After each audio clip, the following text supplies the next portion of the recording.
శూన్యమైపోయినటువంటి జీవితాన్ని సుందరమైన సృష్టిగా మార్చగలిగేవాడు నా జీవితంలోకి వచ్చాడు. ఆయన పేరు నజరేయుడగు యేసు. నాకు ఊహ తెలిసిన దగ్గర నుంచి 20 సంవత్సరాల వయసు వచ్చిందాకా నా తల్లిదండ్రులు నేర్పినటువంటి భక్తి, పూజలు, పునస్కారాలు, విగ్రహారాధన నాకు ఇంకా ఇంట్రెస్ట్ ఏంటంటే, చిన్నప్పటి నుంచి నాకు ఒక ఆశ ఉండేదండి. అదేందో నాకు అర్థం కాలేదు, విచిత్రమైన కోరిక నాకు. ఎందుకంటే ఈ పురాణ కథలు అలాగే కొన్ని భక్తి రస చిత్రాలు చూసి అలా ప్రేరణ పొందానో ఏం సంగతో తెలియదు, కానీ చిన్నప్పటి నుంచి నాకు ఒక కోరిక ఉండేది. మీరు బాగా వింటారా? సింపుల్గా 4 ముక్కలు చెప్పేసి ప్రార్థన చేస్తాను, పెందలాడు వెళ్తురు కానీ వినండి, చెబుతా. నేను నిలబడ్డానంటే అర్థం ఏంటంటే తొందరగా ముగిస్తానని. కూర్చుంటే తెల్లారిన అనుమానం లేదు, కానీ నేను నిలబడితే మాత్రం ఓకే. సంతోషంగా 2 చేతులు ఎత్తి స్తోత్రం చెప్పండి. చానాళ్ళ తర్వాత ఎందుకో ఆ తేడా పడ్డారులే, పర్లేదు తిని మామూలు యథార్థంగానే చెప్పమన్నాను. రైట్. ఏమిటి నా కోరిక అంటే, నాకు జన్మనిచ్చిన తల్లిదండ్రుల్ని మోక్షానికి చేర్చాలి అనే కోరికే నాకు బాల్యం నుంచి ఉండేది. అసలు చిన్నపిల్లోడు అనేవాడికి మోక్షం, నరకం ఇవన్నీ ఎట్ట తెలుసు అని మీరు అనుకోవచ్చు. చిన్నప్పటి నుంచి భక్తి అనే జీలు ఉంది నాకు. మా అమ్మ మా నాన్న వెంట వాళ్ళు వెళ్ళే గుళ్ళు గోపురాలకి వెళ్ళి వాళ్ళు అక్కడ స్టోరీస్ని కథలుగా చెప్తుంటే భక్తి తన్మయత్వంతో పులకించి వాళ్ళ గురించి ఇంకా తెలుసుకోవటం, అలాగే వాళ్ళ గురించిన సమాచారం పుస్తకాల్లో దొరికితే వాటిని తెచ్చుకొని చదువుకోవటం, ఆ శ్లోకాలు మంత్రాలు వాటిని ఉపయోగించి పూజలు చేయటం, ఇదంతా నాకు ఫస్ట్ నుంచి అలవాటు. చిన్నప్పటి నుంచి నా కోరిక ఏంటంటే, నాకు జన్మనిచ్చిన తల్లిదండ్రిని మోక్షానికి చేర్చాలనే ఆశ. అందుకోసం నేను ఫస్ట్ నుంచి కూడా ఈ భక్తి మార్గంలో ప్రయాణం చేశాను. నాకు ఊహ తెలిసిన దగ్గర నుంచి నేను చెప్తున్నాను, గుర్తుపెట్టుకోండి. మెయిన్ కారణం ఏంటి? తల్లిదండ్రులకు మోక్షం. నాకు జన్మనిచ్చినందుకు వాళ్ళు ధన్యులు కావాలి అనే ఆరాటం నాకు ఉండేది. సరే, ఆ విధంగా ఈ క్రమంలో కొనసాగుతున్నప్పుడు అసలు ఇది కూడా నాకు ఎందుకు వచ్చిందంటే,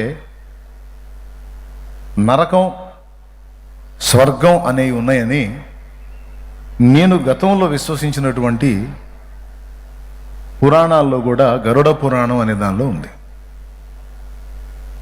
మానవుడు చనిపోయిన తరువాత యమకింకరుల చేత యమధర్మరాజు ఎదుటకు కొనిపోబడతాడు. అక్కడ యమధర్మరాజు తీర్పు తీరుస్తాడు.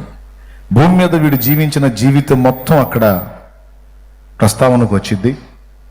వీడు చేసిన పాతకాలను బట్టి, వాడు ఒక్కొక్క పాపం చేసిన దాన్ని బట్టి ఒక్కొక్క విధమైన శిక్ష అని, పాపికి వచ్చే శిక్షలు, ఆ కారణాలు అవన్నీ కూడా గరుడ పురాణంలో ఉంటాయి. కాస్త కూస్తో ఇవన్నీ తెలుసు కొంచెం. ఆ చిన్నప్పటి నుంచి కాస్త సహజంగా 8 ఏళ్ల వయసు ఉన్న పిల్లలకి ఆ వయసు పిల్లలు ఫ్రెండ్స్ ఉంటారు. నేను ఆ వయసు నుంచి పెద్ద వయసు వాళ్ళతో కూర్చొని మాట్లాడేవాడిని. ముసలి వాళ్ళు నా ఫ్రెండ్స్, నా అభిమానులు కూడా.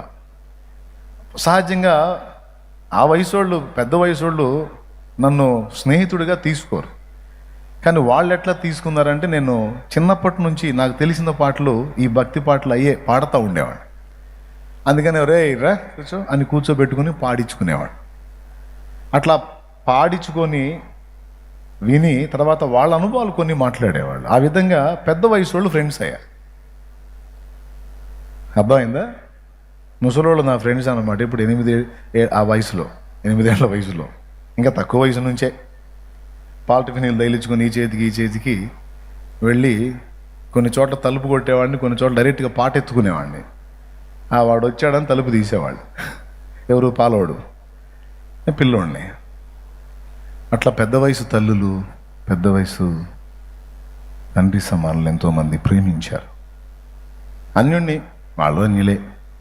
యేసు ప్రభు మాకు తెలియదు, కానీ తెలిసినంత వరకు మాత్రం అందులో కొనసాగాను. తర్వాత ఆత్మ ఒకటి ఉంది, పాపాన్ని బట్టి నరకానికి వెళ్ళిద్ది, పాప ప్రక్షాళన పొందితే మోక్షానికి చేరిద్ది అనే విషయాలు కొంచెం తెలుసు. మరి ఆత్మ నరకం నుంచి తప్పించబడి మోక్షానికి చేరాలంటే దారి ఏది, దానికి స్పష్టమైన మార్గం ఏది అనేది నాకు దొరకల. బాల్యం నుంచి నాకు అన్వేషణ ఉంది. అయితే నేనేమనుకున్నానంటే, నేను నా పితరులు చేసినటువంటి ఈ భక్తి కార్యక్రమాల్లో ఏదో దారి ఉంటుంది, దాన్ని బట్టి వెళ్ళిపోతారులే అని అందులో చెప్పినటువంటి విషయాలన్నిటినీ కూడా చేయటానికి ఇష్టపడ్డాను. ఒక మానవుడు పాపం నుండి బయటపడాలి అంటే వాడు పాపాన్ని పోగొట్టుకోవడానికి కొన్ని కార్యక్రమాలు చేయాలి అని నాకు తెలిసి, నేను గుళ్ళు గోపురాల దగ్గరికి వెళ్ళినప్పుడు కొంతమంది చెప్పగా విని, కొంతమంది చెయ్యగా చూసి కొంత తెలుసుకున్నాను. కానీ వాస్తవంగా లాజికల్గా, న్యాయబద్ధంగా, సహేతుకంగా అవి పనికి రావని నాకు తెలియదు. దేవుడు వాటిని గైకొని వాటిని బట్టి ఒక పాపిని వదిలిపెడతాడు అనేది వాస్తవం కాదు అన్నది నాకు తెలియదు. పాపం చేసిన మానవుడు పాపం నుంచి బయటపడటానికి రకరకాల ఆరాధనా క్రమాలు ఏర్పాటు చేసి, అర్పణలు ఏర్పాటు చేసి, నువ్వు చేసిన పాతకాన్ని బట్టి ఇదిగో నువ్వు ఇది అర్పించు, ఇది చెల్లించు, ఇది చెయ్యి, ఇలా నడు, ఇక్కడ మునుగు, ఇక్కడ తేలు అని ఏవో కొన్ని పద్ధతులు ఏర్పాటు చేసి, మీరు ఇలాగాని చేయగలిగితే మీ పాపాలన్నీ ప్రక్షాళన అవుతాయి, మీరు మోక్షానికి చేరతారు అని వింటా ఉన్నాను. చిన్నతనం కదా, లాజిక్ పనిచేయదు కదండి. జ్ఞానం లేనివాడు ప్రతి మాట నమ్మును అని పసిప్రాయం అనే కాదు, తల నెరసిన ముసలాళ్ళకు కూడా దేవుడు మనోనేత్రాలు వెలిగించకపోతే లాజిక్ స్విచ్ ఆఫ్ అయ్యే ఉంటుంది దేవుని విషయంలో. మళ్ళీ చెప్తున్నాను క్లియర్గా, తల నెరసిన ముసలాళ్ళకు కూడా దేవుడు మనోనేత్రాలు వెలిగించకపోతే దేవుని గూర్చిన వారి ఆలోచన, దాన్ని గూర్చిన తర్కం, లాజిక్ విషయంలో స్విచ్ ఆఫ్ అయిపోయింది బ్రెయిన్. అన్నీ బాగా ఆలోచిస్తారు, అన్నీ బాగా వ్యవహరిస్తారు, అన్నిటా బాగా మంచి చదువు, మంచి జ్ఞానం అన్నీ ఉంటాయి. కానీ దేవుడు అనే పాయింట్ దగ్గరికి వచ్చేటప్పటికి పిల్లల కంటే దారుణంగా ప్రవర్తిస్తారు. అప్పుడంటే నేను నిజంగా పిల్లోడిని, నాకు లాజిక్ పనిచేయలే. పెద్దోళ్ళు ఊరకు కల్పిస్తారా అయింది ఇవన్నీ? వాళ్ళేం పిచ్చోళ్ళ, వాళ్ళు మనకంటే ముద్దుర్లు. మనం పెద్దగా మరి ఇప్పుడు ఆలోచించేది ఏంది? తాతయ్య దారిలో నడిచాడో, ముత్తాతయ్య దారిలో నడిచాడో, అయ్యా ఏ దారిలో నడిచాడో మనం అదే దారిలో పోవాలి. మళ్ళీ కొత్తగా ఎవడో ఏదో చెప్పాడని మళ్ళీ ఇటు టర్న్ తీసుకోవడం ఎందుకు అని అట్ట. ఇప్పుడు నేనే కాదు, ఈ టైపులో బోల్డ్ ఎంతమంది, కోట్లాది మంది ఉన్నారు. ఇట్లా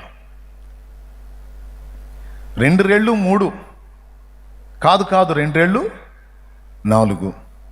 కానీ ముత్తాత 3 అన్నాడు, తాత 3 అన్నాడు, అయ్య కూడా 3 అన్నాడు.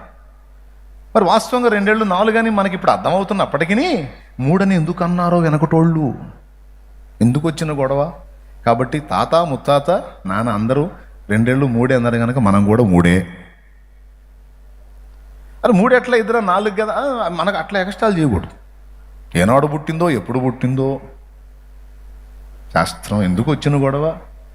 కాబట్టి శాస్త్రం జోలికి వెళ్ళకూడదు అని కొంతమందికి డౌట్లు వచ్చినా లాజిక్ స్విచ్ ఆఫ్ కొని కూర్చున్నారన్నమాట. Okay right. నేను కూడా అప్పుడు సరే చిన్నోడప్పుడు అంటే నాకు అర్థం కాలేదు, 20 ఏళ్ల వయసు వచ్చినా అర్థం కాల. ఆ బుక్స్ తెచ్చుకొని చదవటం, ఆ కార్యక్రమాలు చేయటం, ఆ పూజా కార్యక్రమాలు అవన్నీ చేశా. ఇప్పుడు కూడా మీలో చాలామంది చేస్తున్నారు, ఇక్కడికి వచ్చి ఉండొచ్చు ఈరోజు ఏదో కోటాలు రా కూర్చుందామని. అందుకే నా స్టోరీ చెప్తున్నా.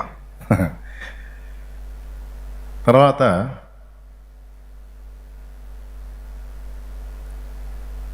పరిస్థితులు తారుమారైపోవటం, శ్రమల కొలిమిలోకి నెట్టబడటం, ఊహించని మలుపులు తిరగటం జీవితం. చివరికి 20 సంవత్సరాలకి వివాహం అయిపోవటం.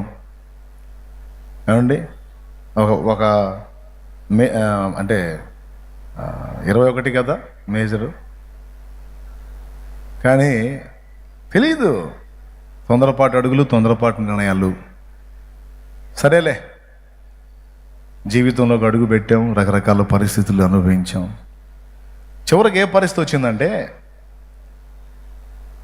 కష్టం ఏదో చేసుకుంటున్నాం, కుటుంబాన్ని రన్ చేసుకుంటున్నాం, అయినా సరే పరిస్థితులు తారుమారుగానే ఉన్నాయి, మనశ్శాంతి లేదు. మళ్ళీ భక్తి ఏం తక్కువ లేదు. మళ్ళీ దేవుడు లేడనే నాస్తికవాదం అయితే నాలో లేదు, నా ఫ్యామిలీలో లేదు. దేవుడు ఉన్నాడు.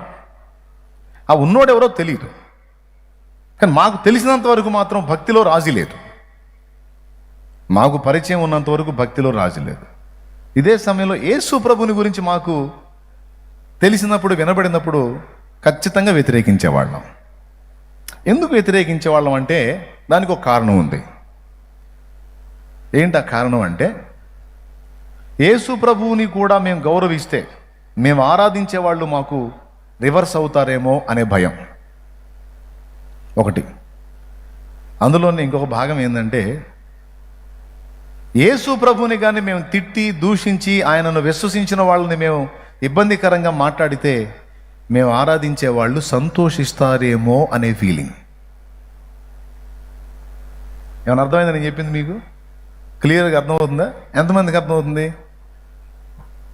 2 విషయాలు చెప్పాను. యేసు ప్రభుని మేము గౌరవిస్తే, ఆల్రెడీ ఒక పార్టీలో ఉన్నాగా, ఆపోజిట్లో ఉన్న పార్టీని మరి మనం మెచ్చుకుంటే మనం ఉన్న పార్టీకి మండిద్దిగా. కాబట్టి ఎందుకు వచ్చిన గొడవ, మళ్ళీ వీళ్ళకి ఎందుకు శత్రువులు కావాలి మనం అన్నట్టు. ముందే దరిద్రానికి బ్రాండ్ అంబాసిడర్ లాగా ఉన్నాం, దానికి తోడు ఇలాంటి గల్లించుకున్నాం అంటే ఇంకా శాపం వచ్చిద్దేమో, ఎందుకు వచ్చిన గొడవ అని. యేసు ప్రభుని వ్యతిరేకించాం, ఆయన గురించి వ్యంగ్యంగా మాట్లాడాం. ఎందుకంటే ఇలా చేస్తే మేము ఆరాధించే వాళ్ళు సంతోషపడతారు. ఆహా, మనోడు పర్ఫెక్ట్గా ఉన్నాడరా, మనల్ని తప్ప ఇంకో దాని వైపు బాటలేదు, అద్భుతంగా ఉన్నాడని వాళ్ళు ఫీల్ అవుతారేమో అని మా ఫీలింగు. దేవునికే స్తోత్రం. ఇట్లా పరిస్థితులు నడుస్తూ ఉన్న దినాల్లో 2002వ సంవత్సరానికి కథ క్లైమాక్స్కి వచ్చి ఏమంటారు దాన్ని, పరిస్థితులు పీక్ స్టేజీకి వెళ్ళిపోయి విషమించి సకుటుంబ సపరివార సమేతం అంటారే, పిల్లలు కూడా మందిచ్చి వాళ్ళు మేము యావత్ ఫ్యామిలీ చావాలనుకున్నాం. అంత చేదైన పరిస్థితిలోకి నా కుటుంబం వెళ్ళింది, నా జీవితం కూడా వెళ్ళింది.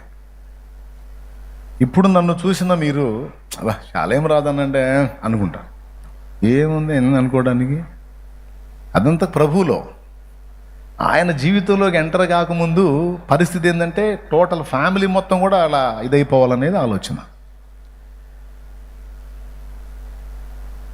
4 అక్కలు, 2 అన్నదమ్ములం. సరే, అప్పులో తిప్పులో బాధలో ఇరుకులో ఇబ్బందులో కష్టాలో కన్నీళ్ళు అందరం బాగున్నాం అనుకుంటే ఒక ఆమె సడన్గా చనిపోవటం, అది జీర్ణించుకోలేకపోవటం, 3 పసిబిడ్డలు అనాథలైపోవటం, ఆమె చనిపోయిన కొంతకాలానికి ఆమె భర్త కూడా చనిపోవటం. ఇంత మీరు కూడా రకరకాల బాధల్లో ఉండొచ్చు. కొంతమంది ప్రభువులో ఉండి శ్రమ పడుతుండొచ్చు, కొంతమంది ఇప్పుడే యేసు ప్రభు దగ్గరకు వచ్చి కూర్చొని ఉన్నవాళ్ళు కూడా నేను చెప్తున్న మాటలను బట్టి మీరు ఆలోచించవచ్చు. మీరు కూడా కొంచెం ఇబ్బందుల్లో ఉండొచ్చు. మీ పరిస్థితులు ఎలా ఉన్నాయో నాకైతే తెలియదు, పడేవాడికి తెలుస్తాయి బాధలో. అప్పుడు మా పరిస్థితి అలా అయిపోయి చీటికి మాటికి ఇంట్లో గొడవలు, నువ్వు చావు అనుకొని, ఎట్లా కాదు అందరం కలిసి చేద్దాం అనుకొని అన్నం పెట్టుకుంటాం ప్రేమగా అందరం కూర్చొని, సగం తినేసరికి కొట్లాట అయింది. ఆ డేషాలు పళ్ళలన్నీ అక్కడ బగలు కొట్టుకొని లేచి ఫైటింగ్ సీన్లు. మళ్ళీ ఆ ఫైటింగ్ అయిపోయిన తర్వాత కాసేపు మళ్ళీ ప్రశాంతంగా కూర్చొని అసలు ఏం జరిగింది, మనకి ఎందుకు ఇట్ట అయిపోయాం మనం అని అనగానే మమ్మ లైన్లోకి వచ్చింది. మనకేదో చేశారయ్యా, ఏంటిది చేసింది ఏంటంటే ఏదో చేతబడి లాంటిది ఏదో చేశారయ్యా, లేకపోతే ఎందుకు అయితే అయ్యట. కొంతవరకు అది కూడా నిజమే, ఆ ప్రయోగతంతులు కూడా జరిగినాయి. ఎందుకంటే దానికి సాక్ష్యం నేను కళ్ళారా చూశాను, మంత్రప్రయోగాలు జరిగిన సంగతి కూడా తెలుసు. కాబట్టి పిచ్చోళ్ళలాగా ప్రవర్తిస్తున్నాం ఏం జరుగుతుందని ఇక మాంత్రికుల దగ్గరికి, సిద్ధాంతుల దగ్గరికి, ఏది వాస్తు దోషాలు ఉన్నాయని అట్లాగా కొంతకాలం అటు తిప్పలు పడ్డాం. ఏ విధంగా సమాధానం లేదు. చివరికి 2002 మార్చి నెల చివరిలో నా ఫ్యామిలీ కాదు, నా ఫ్యామిలీ చావు నేను చూడలేను, నేనే పోవాలి. ఇప్పుడున్న పరిస్థితుల్లోంచి బయటపడే దారి అర్థం కావట్లేదు. కనీసం ధైర్యం చెప్పే ఆదరణకరమైన ఒక మాట లేదు. ఇన్ని సంవత్సరాలు ఊహ తెలిసిన దగ్గర నుంచి ఇప్పటిదాకా. ఇప్పుడు పరిస్థితులు బాగుంటే అందరూ వస్తారండి, పరిస్థితులు తారుమారైతే మనల్ని ఎంతో పూసుకున్న వాళ్ళు కూడా అడ్రస్ ఉండరు. తెలిసిందేగా ఇది. పరిస్థితులు బాగున్నంత వరకు మనుషులు, పరిస్థితులు తారుమారైతే ఎవడు రాడు. ఎందుకంటే వాడిని పలకరిస్తే డబ్బులు అడుగుతాడేమో, ఏమైనా అప్పిమంటాడేమో, ఇప్పిమంటాడేమో అనే డౌట్లు. కాబట్టి ఆపదలో ఉన్నప్పుడు ఎవరు కనపడరు, అన్నీ బాగున్నప్పుడు అందరూ వస్తారు. అది వేరు, తెలిసింది, మనకు తెలిసిన సంగతి. మరి ఎవరు ఆదరించిన స్థితిలో మనిషికి కనపడేది ఒకడే, దేవుడు. ఆ దేవుడి దగ్గర కూడా సమాధానం రానప్పుడు మనిషికి ఇక బ్రతుకు మీద విరక్తి కలిగిద్ది. ఈరోజు మీలో కొంతమంది ప్రతికూలతలు ఎదుర్కొని ఎదుర్కొని ఎదుర్కొని ఎదుర్కొని విసుగు చెంది, ఇంత చేసిన దేవుడు అనే వాడి దగ్గర నుంచి ఏ విధమైన స్పందన లేదు, ఛీ బతుకు అని గాయపడిపోయిన వాళ్ళు, జీవితం మీద విరక్తి చెందిన వాళ్ళు, విసుగు పుట్టిన వాళ్ళు బహుశా వచ్చి ఉండొచ్చు. అందరు వినండి నాయన, నేను కూడా అలాంటి అనుభవాల్లోకి వెళ్ళాను. 2002 మార్చి నెల చివరిలో ఒక రాత్రి నేను పండుకొని ఆలోచిస్తున్నా, నా ప్రాణాన్ని ఎలా తీసుకోవాలి, నీచం కంటే మరణం మేలు. జరుగుతున్న పరిస్థితులను చూసి ఇక ఈ అవమానాల్లో మనం బ్రతకలేం. కుటుంబానికి ఏం చేయలేకపోతున్నాం. ఏది చేసినా, ఏ ప్రయత్నం చేసినా దరిద్రం దరిద్రం దరిద్రం దరిద్రం దరిద్రం దరిద్రం శాపం. బంగారం పట్టుకున్న అది బూడిదైపోతుంది. ఇంత ఇబ్బందికరమైన పరిస్థితులకి ఎందుకు బతకాలి? అక్కాయి చచ్చిపోయింది, నేను కూడా చచ్చితే పోయిద్దని అట్లా ఒక నైట్ ఆలోచించేటప్పుడు బాగా ఏడుపు వచ్చింది. ఎందుకు వచ్చిందంటే, ద్వాదశాక్షరి మహామంత్రం 12,008 సార్లు జపిస్తే స్వామి ప్రత్యక్షం అవుతాడంటే ఓ పుస్తకంలో పద్మాసనం వేసుకొని కూర్చొని ఉపవాసం ఉండి రామకోటి మళ్ళీ నోటితో చదివితే ఉచ్చారణతో మాత్రమే అయితే లెక్క తేడా వస్తుందేమో అని మంత్రం చదవటం రాయటం, చదవటం రాయటం, చదవటం రాయటం, చదవటం రాయటం చేశారు. నేను చేసే ఆ కార్యక్రమాల్లో 5 సార్లు దీక్ష తీసుకున్నా. తర్వాత చిన్నప్పటి నుంచి నా తల్లిదండ్రులు నాకు చూపినటువంటి భక్తి మార్గంలో కొంతమందిని రెగ్యులర్గా ఇంటి దైవాలని, కుల దైవాలని రకరకాలుగా అందరికీ మోఖ్యా. మళ్ళీ భక్తి చేస్తే చిన్న కాదండి, ఏదో టెంకాయ కొట్టి దండం పెట్టుకుని సైడ్కి రావటం కాదు. మళ్ళా ఆ శ్లోకాలు మంత్రాలన్నీ పట్టించి మళ్ళీ నిండుగా చేయాల పూజ, అప్పుడే తృప్తి. ఆ రాత్రి ఇంతగా నేను తిప్పలు పడ్డాను కదా. నా అరచేయి మీరు చూడొచ్చు, నా అరచేయి చూడొచ్చు మీరు. ఇందులో కర్పూరాలు వెలిగించుకొని కాల్చుకున్నా. అంటే స్పూను చెంచాతో కాకుండా అరచేతిలో ఆ కర్పూరపు కణికలు వేసుకొని నిప్పు ముట్టించి ఈ చర్మం అంతా సరసరసర కాలిపోతున్నా సరే భక్తి.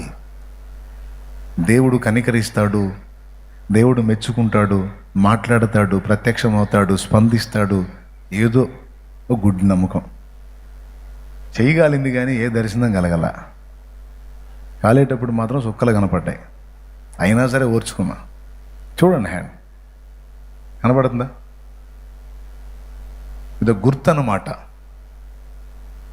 నేను అవి చేశానా లేదంటే, ఏ స్థాయిలో చేశానంటే అది ఒక సాక్ష్యం. ఓకే కదా? రైట్. ఆ తర్వాత ఆ రాత్రి అన్నీ తలుచుకొని పిచ్చోడు చేసినట్టు చేశా కదా, కాళ్ళకి చెప్పులు లేకుండా కిలోమీటర్లు నడిచా కదా, చన్నీటి స్నానం 3 లేచి చల్లటి చలిగాలిలో పోసుకొని మరి చేశాను కదా పూజలు. అమ్మ చెప్పిందని, అయ్య చెప్పాడని, తాత చేశాడని, వాళ్ళు చెప్పారని, వీళ్ళు కనపడ్డ దానికల్లా చేశాను కదా. ఈరోజు ఈ పరిస్థితి వచ్చింది. అసలు దేవుడు అనేవాడు ఉన్నాడా? దేవుడు అనేవాడు అసలు ఉన్నాడా? ఉంటే అతను ఎవరు? ఇంతమందిని నేను ఫాలో అయ్యాను, ఇంతమందికి మొక్కాను, నా ఊహ తెలిసిన దగ్గర నుంచి ఇప్పటిదాకా నేను అదే పిచ్చిగా చేశాను. ఒక్కడన్నా నాతో మాట్లాడేంటి? సరే, నాకేదో సాయం చేసినా చెయ్యకపోయినా కనీసం ఒక ఆదరణకరమైన వాక్కు నాకు దొరకలేదేంటి అని నేను చేసినవన్నీ తలంచుకొని బాధపడ్డాను. తర్వాత నేను ఒక 25 నుంచి 30 మొక్కులు మొక్కున్నాను. ఈ జుట్టు పెంచుకున్నాను. నేను చెప్పిన ఈ సన్నివేశం జరిగేటప్పుడు ఈ జుట్టు పెంచుకున్నాను. అప్పటికే పవన్ రాజు పుట్టాడు. వాడికి కూడా పిలకేసాం. ఎందుకంటే వాడు నేను తిరుపతిలో జుట్టు తీపిచ్చాలని పెంచుకున్నాం. ఆ కండిషన్లో నేనుండి ఈ అన్వేషణ చేస్తున్నాను. ఏంటంటే అసలు దేవుడు అనేవాడు ఉన్నాడా? ఉంటే ఒకడన్నా మాట్లాడింది. మనం ఏం చేసామంటే, ఇప్పుడు లారీ వెనక ఉంటుంది, దేవతలారా దీవించండి అని లారీలు వెనక అక్కడక్కడ ఆటోలు వెనక వేసి ఉంటాయి. అట్లాగా గుంపులో రాయేస్తే ఎవరికి వాళ్ళు తగిలిద్దిలే అని కనపడ్డోళ్ళల్లా ఎవరిని కవర్ చేయకుండా అందరినీ కవర్ చేసాం. అర్థమైందా? కనపడ్డవాళ్ళల్లా ఫాలో అయ్యాం పిచ్చిగా. అంటే ఎవరొకళ్ళు ఆపదలు ఆదుకుంటారని. ఏం లేదు, సౌండే లేదు. ఇంకా బాగా దుఃఖం వచ్చింది. ఓ నిర్ణయానికి వచ్చి ఆ రోజు ఆలోచిస్తూ ఉన్నప్పుడు, నేను యేసుప్రభు అంటే ఇష్టపడలేదండి. యేసుప్రభు నమ్ముకున్న వాళ్ళు నా దగ్గర వర్క్ చేయడానికి వచ్చినప్పుడు వాళ్ళకి నానా రకాల మాటలని హృదయాలను గాయపరిచి వాళ్ళని ఎట్లయినా అటు డైవర్ట్ చేయాలని, ఏది నేను గతంలో ఉన్న విశ్వాసానికి డైవర్ట్ చేయాలని శతవిధాలా ప్రయత్నించాను. అలాంటి వాడిని నేను.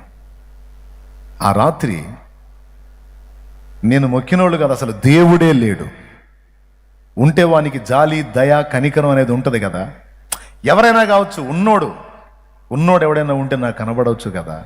లేడు, చావే శరణ్యం అని దుఃఖపడుతున్నా. మా అమ్మ నాన్న నిద్రపోతున్నారు. మధ్యరాత్రి దాటిందండి. 2, 1, 2 అట్లా 2, 1 దాటింది. ఆలోచిస్తూ ఉన్నాను. అక్క చనిపోయింది, నేను కూడా పోతా. అప్పుడు ఇలా పరిస్థితి ఏంది అంటే ఖచ్చితంగా వాళ్ళు ఏదో ఒకటి చేసుకుంటారు. అది మనం చూడంగా, మనం ముందే అయిపోతాంగా, గొడవ ఉండదు అని అనుకుంటున్నా. మా నాన్న ఎలా ఫీల్ అవుతాడు? ఒరే, చాలా ఆశలు పెట్టుకున్నా కదరా నీ మీద, నువ్వు ఎట్లా చేసేవని నేను ఏడుస్తాడేమో. మమ్మీ ఎలా ఏడ్చిద్దో, మిగిలిన వాళ్ళు ఎలా బాధపడతారో, నా భార్య ఎలా దుఃఖపడిద్దో, నా బిడ్డలు ఎలా ఫీల్ అవుతారో, ఇవన్నీ ఎవరికైనా ఉంటుంది కదండి. చావాలనుకుంటే ఈజీయా? ఎన్ని సెంటిమెంట్లు అన్నీ తెంచుకొని దూకాలి కదా. అన్నీ తలంపుల్లోకి వచ్చి కొంత దుఃఖపడి, ఎట్లా సెంటిమెంట్ పెట్టుకుంటే సావలేం, మనసు బండ చేసుకోవాలి, రాయి చేసుకోవాలని మళ్ళీ మనసును కఠినపరుచుకొని ఒక నిర్ణయానికి వచ్చి ఆ రాత్రి నాకు తెలియకుండానే ఈ ఆలోచనలో, ఈ దుఃఖంలోనే అలా మత్తు గమ్మినట్టు నిద్రలోకి వెళ్ళా. ఇంచుమించు 3 గంటల వేళ నన్ను యేసు ప్రభు దర్శించాడు.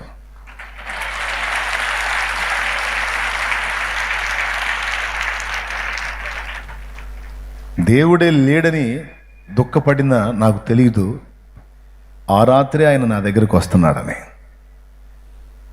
ఆ రాత్రి నన్ను దర్శించబోతున్నాడని నాకు తెలియదు. ఆయన ఆ రాత్రి నన్ను దర్శించాడు. ఒక సూచక క్రియ నాకు క్లియర్గా చూపించి, నేను ఆయన గురించి ఆలోచించేటట్టు చేశాడు. అసలు వాస్తవంగా నేను ఇంత పిచ్చిగా చేసిన వాడిని విగ్రహారాధన పూజలు, యేసుప్రభు గురించి నేను ఆలోచించడం ఏంది? మనకు పడదగా.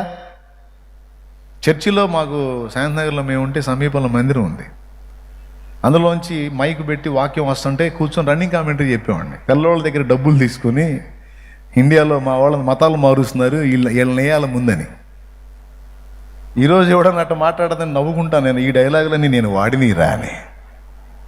దేవునికి స్తోత్రం. పాస్టర్ తిమోతి గారు బల్లే బల్లే సూపర్ కదా, ఒక్కడికి చూపిస్తావా? నరసరావుపేట చంద్రబాబు ఖాళీలో మేము ఉన్నాం. ఆ టైంలో తిమోతి అన్న అక్కడ కూటం పెట్టాడు. దేవుడే సాక్షి దీనికి. ఆయన అక్కడ కూటం పెట్టాడు. కూటం పెట్టి ఓ పాట పాడుతున్నాడు. కొంతసేపు కనబడి అంతలోనే మాయమై ఆవిరి వంటిదిరా, ఈ పాట పాడుతున్నాడు. ఈయన ఈ పాట పాడి పాపం ప్రార్థన చేసి వాక్యం మొదలు పెట్టాడు. ఆ పక్కింటోడు ఏం చేశాడంటే టేప్ రికార్డ్ పెట్టి ఫుల్ సౌండ్ పెట్టాడు. పాపం ఈయన మాట్లాడేది ఈయనకి వినపడట్లా, అట్ట పెట్టాడు వాడు. నేను మొన్న ఇద్దరం సమీప ఇంట్లోనే మేమున్నాం. ఏమనుకోవాకన్నా, మేమేమనుకున్నాం అంటే, అరే మన్నయ్య నేను వాడు ఈ టేప్ రికార్డు పెట్టాడురా, ఈ పాస్టర్ గారు ఏదో చెబుతున్నాడు, ఖచ్చితంగా ఇప్పుడు ఈ పాస్టర్ గారు రియాక్ట్ అవుతాడు చూడరా అనుకున్నాను. నేను ఇద్దరం, మన్నయ్య నేను. ఎవరు? ఈయన. పాపం ఆయన ఏం చేస్తున్నాడు, వాక్యం చెబుతున్నాడు. కొంతమంది జీవితాలు ఇంతే మారో అని పాపం ఆయన కొంచెం వచ్చే ఉద్రేకాన్ని కంట్రోల్ చేసుకొని దేవుడే వారిని దర్శించుగాక అని చెప్పని వాక్యం చెబుతున్నాడు. రగిలిపోతా. ఈ సన్నివేశాన్ని మేము ఎంజాయ్ చేశాం, మా వాడు నేను. ఆ తర్వాత మేము ఆ పరిస్థితుల్లోకి వెళ్ళటం అవన్నీ జరిగినాయి. థ్యాంక్స్ అన్న. గుర్తుంది కదా నీకు చెప్పాను కదా, అదే సాక్ష్యం. Okay, right. అలాంటిది రన్నింగ్ కామెంటరీలు చేయటం, అట్లా వెటకారాలు చేసుకోవటం, అది కూడా ఉంది మన లైఫ్లో. అందుకే ఎవరైనా చేస్తుంటే నవ్వుకుంటాను. ఓకే, అంటే నన్ను నేను చూసినట్టు ఉంటుంది ఎవడన్నా అట్లాంటి పిచ్చి హాస్టల్ చేస్తుంటే, ఎందుకంటే అట్లా చేశాను కాబట్టి నేను. తర్వాత రాత్రి ఒక సూచక్రియ ద్వారా ఒక వ్యక్తిని ఆయన తాకి స్వస్థపరచటం అనే ఒక సూచక క్రియ యేసు ప్రభు ఆ రాత్రి నన్ను దర్శించి నాకు అది చూయించాడు. నేను లేచి కూర్చున్నాక నాకు కనబడ్డ దర్శనాన్ని బట్టి నేను యేసు ప్రభు గురించి ఆలోచించకుండా నేను మొక్కిన వాళ్ళందరినీ తలపోసుకుంటున్నాను. ఈ స్వామి కనపడ్డాడేమో, ఆ తల్లి కనపడిందేమో, ఈ అయ్య కనపడ్డాడేమో, ఆ అమ్మ కనపడిందేమో, ఈ బాబా కనపడ్డాడేమో, ఇదే రూటు ఈ వెతుక్కుంటున్నా. అయితే నాకు నా అంతర్వాణి అంటారు, అంతరంగ స్వరం, నాలో నుండి ఒక ధ్వని, నీవు తలపోస్తున్నవి ఏమీ కాదు, వారెవరూ కాదు. ఎవరిని నువ్వు ద్వేషించావో, ఎవరిని నువ్వు దూషించావో, ఎవరికి వ్యతిరేకంగా నువ్వు క్రియ చేశావో, ఆ యేసు చేసిన కార్యం అది. యేసు క్రీస్తు. నువ్వు లేచి అక్కడికి వెళ్ళు. దేవుడే లేడన్నావుగా, నేనే దేవుడను మరి ఏ దేవుడు లేడు. నేనే దేవుడను మరి ఏ దేవుడు లేడో. లే నీ జీవితం అక్కడ తీసుకుంటుంది మలుపు. పో. కూర్చున్నాను.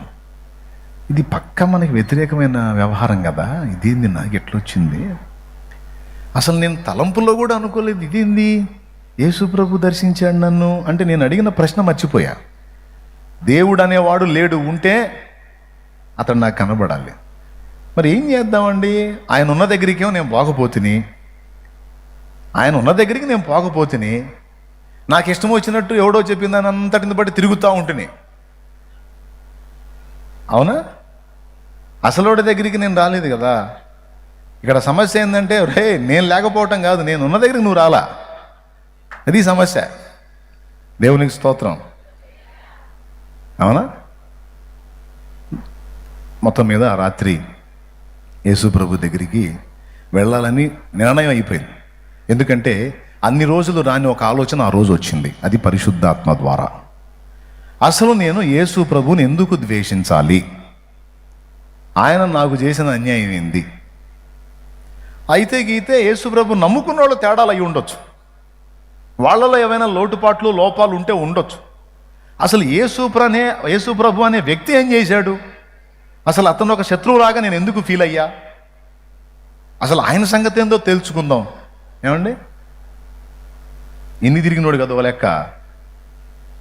ఆ సంగతి కూడా తెలుసుకుందాం. ఒక్కసారి యేసు ప్రభు దగ్గరికి వెళ్దాం అనిపించింది. ఈరోజు మీలో కొంతమంది వచ్చినట్టు ఆ రోజు నేను వెంటనే వెళ్ళి మా అమ్మకి చెప్పాను, నేను చర్చికి వెళ్ళాలనుకుంటున్నాను అన్న. 4ంటికి మా అమ్మని లేపా. ఆ జామని లేపితే ఆమె బెత్తరపోయి లేచిన దానికి వెంటనే మళ్ళీ లేట్ కూడా చేయకుండా చర్చికి వెళ్దాం అనుకుంటున్నా అన్న. అసలు ఈ జాములు లేవటం ఏంది, ఈ జాములు లేచి చర్చి ఏందయ్యా అంది. ఏం లేదమ్మా, నేను చర్చికి వెళ్ళాలనుకుంటున్నాను, రేపు ఆదివారం నుంచి నేను చర్చికి వెళ్తానమ్మా అన్న. మా అమ్మ భయం ఏంటంటే ఆల్రెడీ ఒక పార్టీలో ఉన్నాగా, ఆల్రెడీ బాధలు పడుతున్నాం. మళ్ళీ చర్చి అంటే అది ఇంకో పార్టీ, ఆ ప్రపంచమే వేరు. అందులో పోతే మళ్ళీ సమస్య అయితే ఉన్నాయా? చాలా మొక్కులు ఉన్నాయి. నువ్వు జుట్టు పెంచుకున్నావు, అబ్బాయికి పిలకేశాం, చెల్లించాల్సిన మొక్కులు చాలా ఉంటాయి. అక్క చచ్చిపోయి ఉంది, పరిస్థితులు ఇబ్బందిగా ఉన్నాయి. ఇన్ని బాధల్లో చర్చి అంటే ఇంకా ఏమైనా చేస్తారేమోనయ్యా? ఏది మొక్కేవాళ్ళు, మేము మొక్కేవాళ్ళం. పెద్ద ఆలోచించడం లేదు, అన్నీ ఆలోచించుకొని వచ్చాను. మొక్కితే మీరు మొక్కుకోండి, నేను మాత్రం రాను. ఫైనల్, పోతే అక్కడికి పోతా, లేకపోతే లేదు. ఎందుకంటే నేనేం ఆలోచన చేసుకుంటానో నాకు తెలియదుగా. అది ప్రాణమే తీసుకోవాలని ఆలోచన కదా. ఆ మాట నేను అన్నప్పుడు ఆమెకు అర్థమైపోయింది, వీడు గట్టిగా తీర్మానం చేసుకున్నాడు. అప్పుడు మా అమ్మ, సరే పోనాయనా, ఆ నాయనైనా కనికరిస్తాడేమో అంది. ఆ రోజు ఆ నిర్ణయం, నేను ఆ రోజు తీసుకున్న నిర్ణయం, వేసిన ఆ అడుగు ఇంత గొప్ప మలుపుకు కారణమైంది.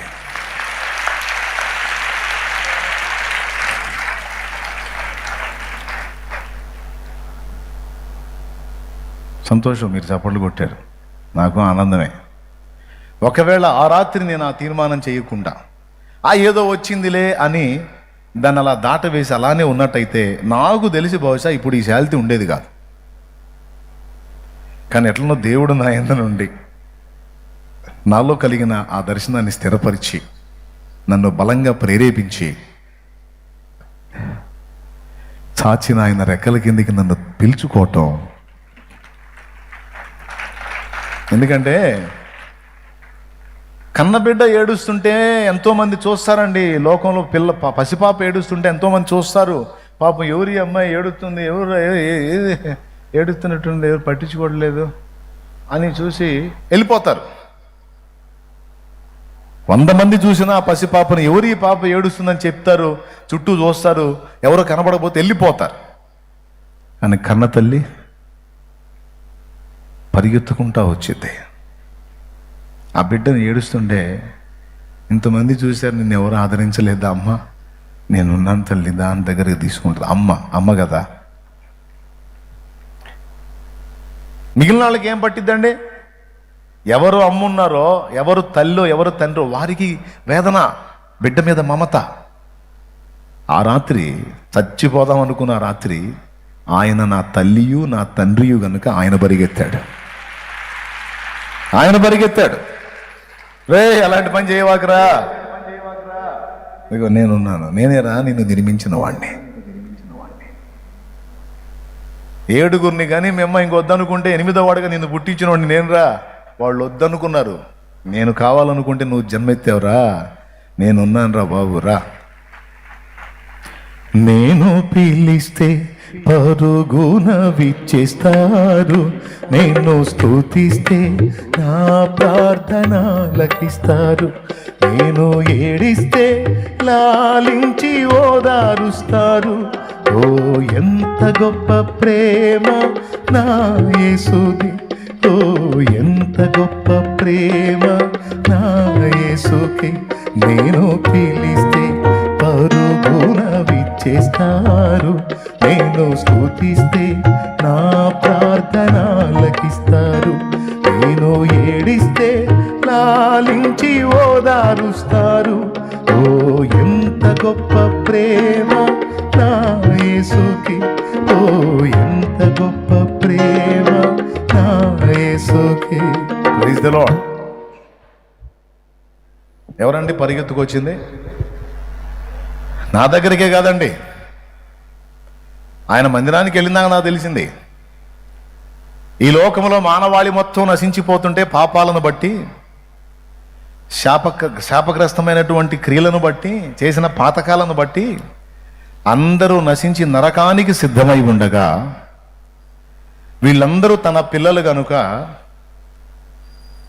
అందరి పాపములను మోయటానికి కన్న తండ్రిలాగా దిగొచ్చిన వాడు యేసుక్రీస్తు ఒక్కడే. అందరి కోసం దిగొచ్చినాడు ఒక్కడేనండి.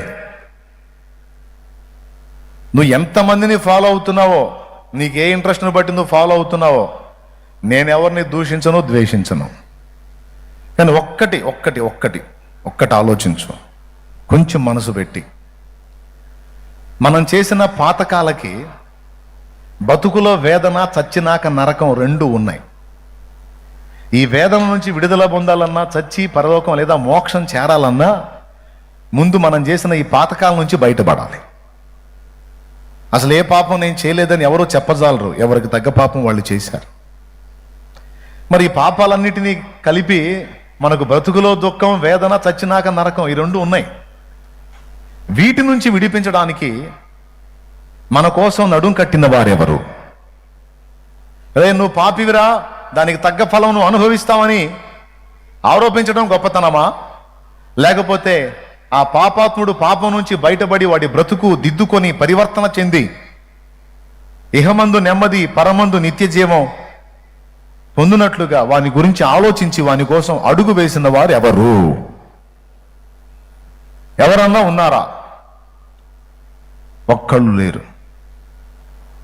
కానీ యేసు ప్రభు మనం చేసినటువంటి పాతకాలకు ప్రతిగా, మనందరి అపరాధ దోషములకు ప్రతిగా ఆయన మహిమను వదిలిపెట్టి భూమి మీదకి వచ్చి 2026 సంవత్సరాల క్రితం ఇంచుమించు మానవాళి యొక్క పాప పరిహారార్థమై మనుషులు చేసిన చేతుల దోషానికి ఆయన చేతులు, కాళ్ళ చెడు నడతకు ఆయన పాదాలు, తలలోని తప్పుడు ఆలోచనలకు ఆయన శిరస్సు, సర్వ శరీరంతో మనం చేసిన పాతకాలకు ఆయన దేహమంతా అప్పగించి అరచేతుల దెబ్బలు, ముఖం మీద ఉమ్ములు, తలకు ముళ్ళ కిరీటం, అరికాలు మొదలు నడినెత్తి వరకు, శిరం మొదలుకొని సిరిపాదం వరకు ఆయన సర్వ శరీరమును గాయాలమయం చేసుకున్నాడు. ఆయన రక్తమంతా ఏదో ఒక నరానికి సూది గుచ్చి బయటికి తీయటం కాదు, డైరెక్ట్గా ఆయన గాయాలలో నుండి రక్తమంతా వెళ్ళిపోయింది. ఈ విధంగా మనుషులు చేసిన పాపమునకు ప్రతిగా పిల్లలు చేసిన తప్పుకు తండ్రి వెల చెల్లించినట్టు మనందరి దోషాలన్నిటిని కూడా తన మీద వేసుకొని మన కోసం ప్రాణత్యాగం చేసిన బలి పశువు ప్రభువైన యేసుక్రీస్తు.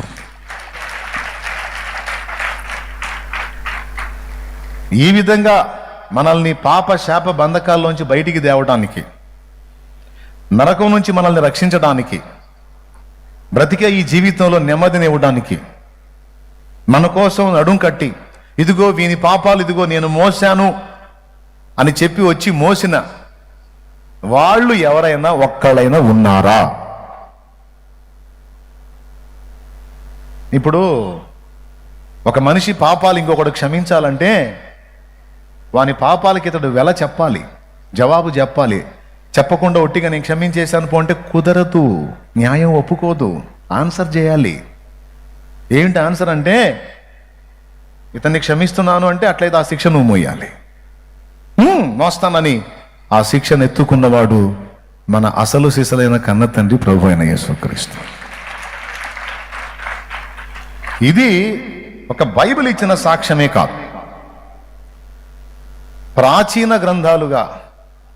అంటే ప్రాచీన గ్రంథాలంటే పుస్తకం లేనప్పుడు శ్రవణ జ్ఞానం ద్వారా వాక్కు ఒకరి నుంచి ఒకరికి పంపిణీ జరిగినది వేదం. ప్రప్రథమంగా వేదం ఉంది, ఆ తర్వాత పురాణాలు ఇవన్నీ వచ్చినాయి.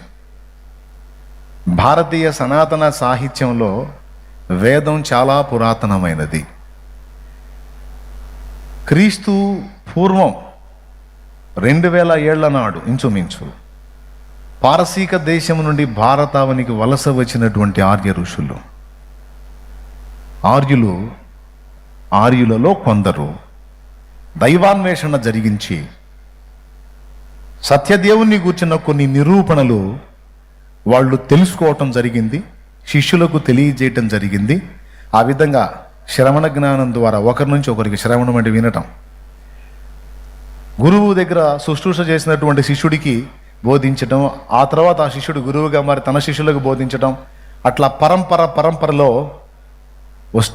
వచ్చింది వేదం. చతుర్వేద ఏమండి, 108 ఉపనిషత్తులు, బ్రాహ్మణాలు, వేదాలకు వ్యాఖ్యానాలు.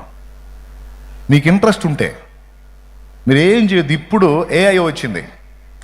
ఒకప్పుడు బ్రాహ్మణాలు దొరకడం కష్టం. బ్రదర్, ఐడియా చెప్తున్నాను వినండి.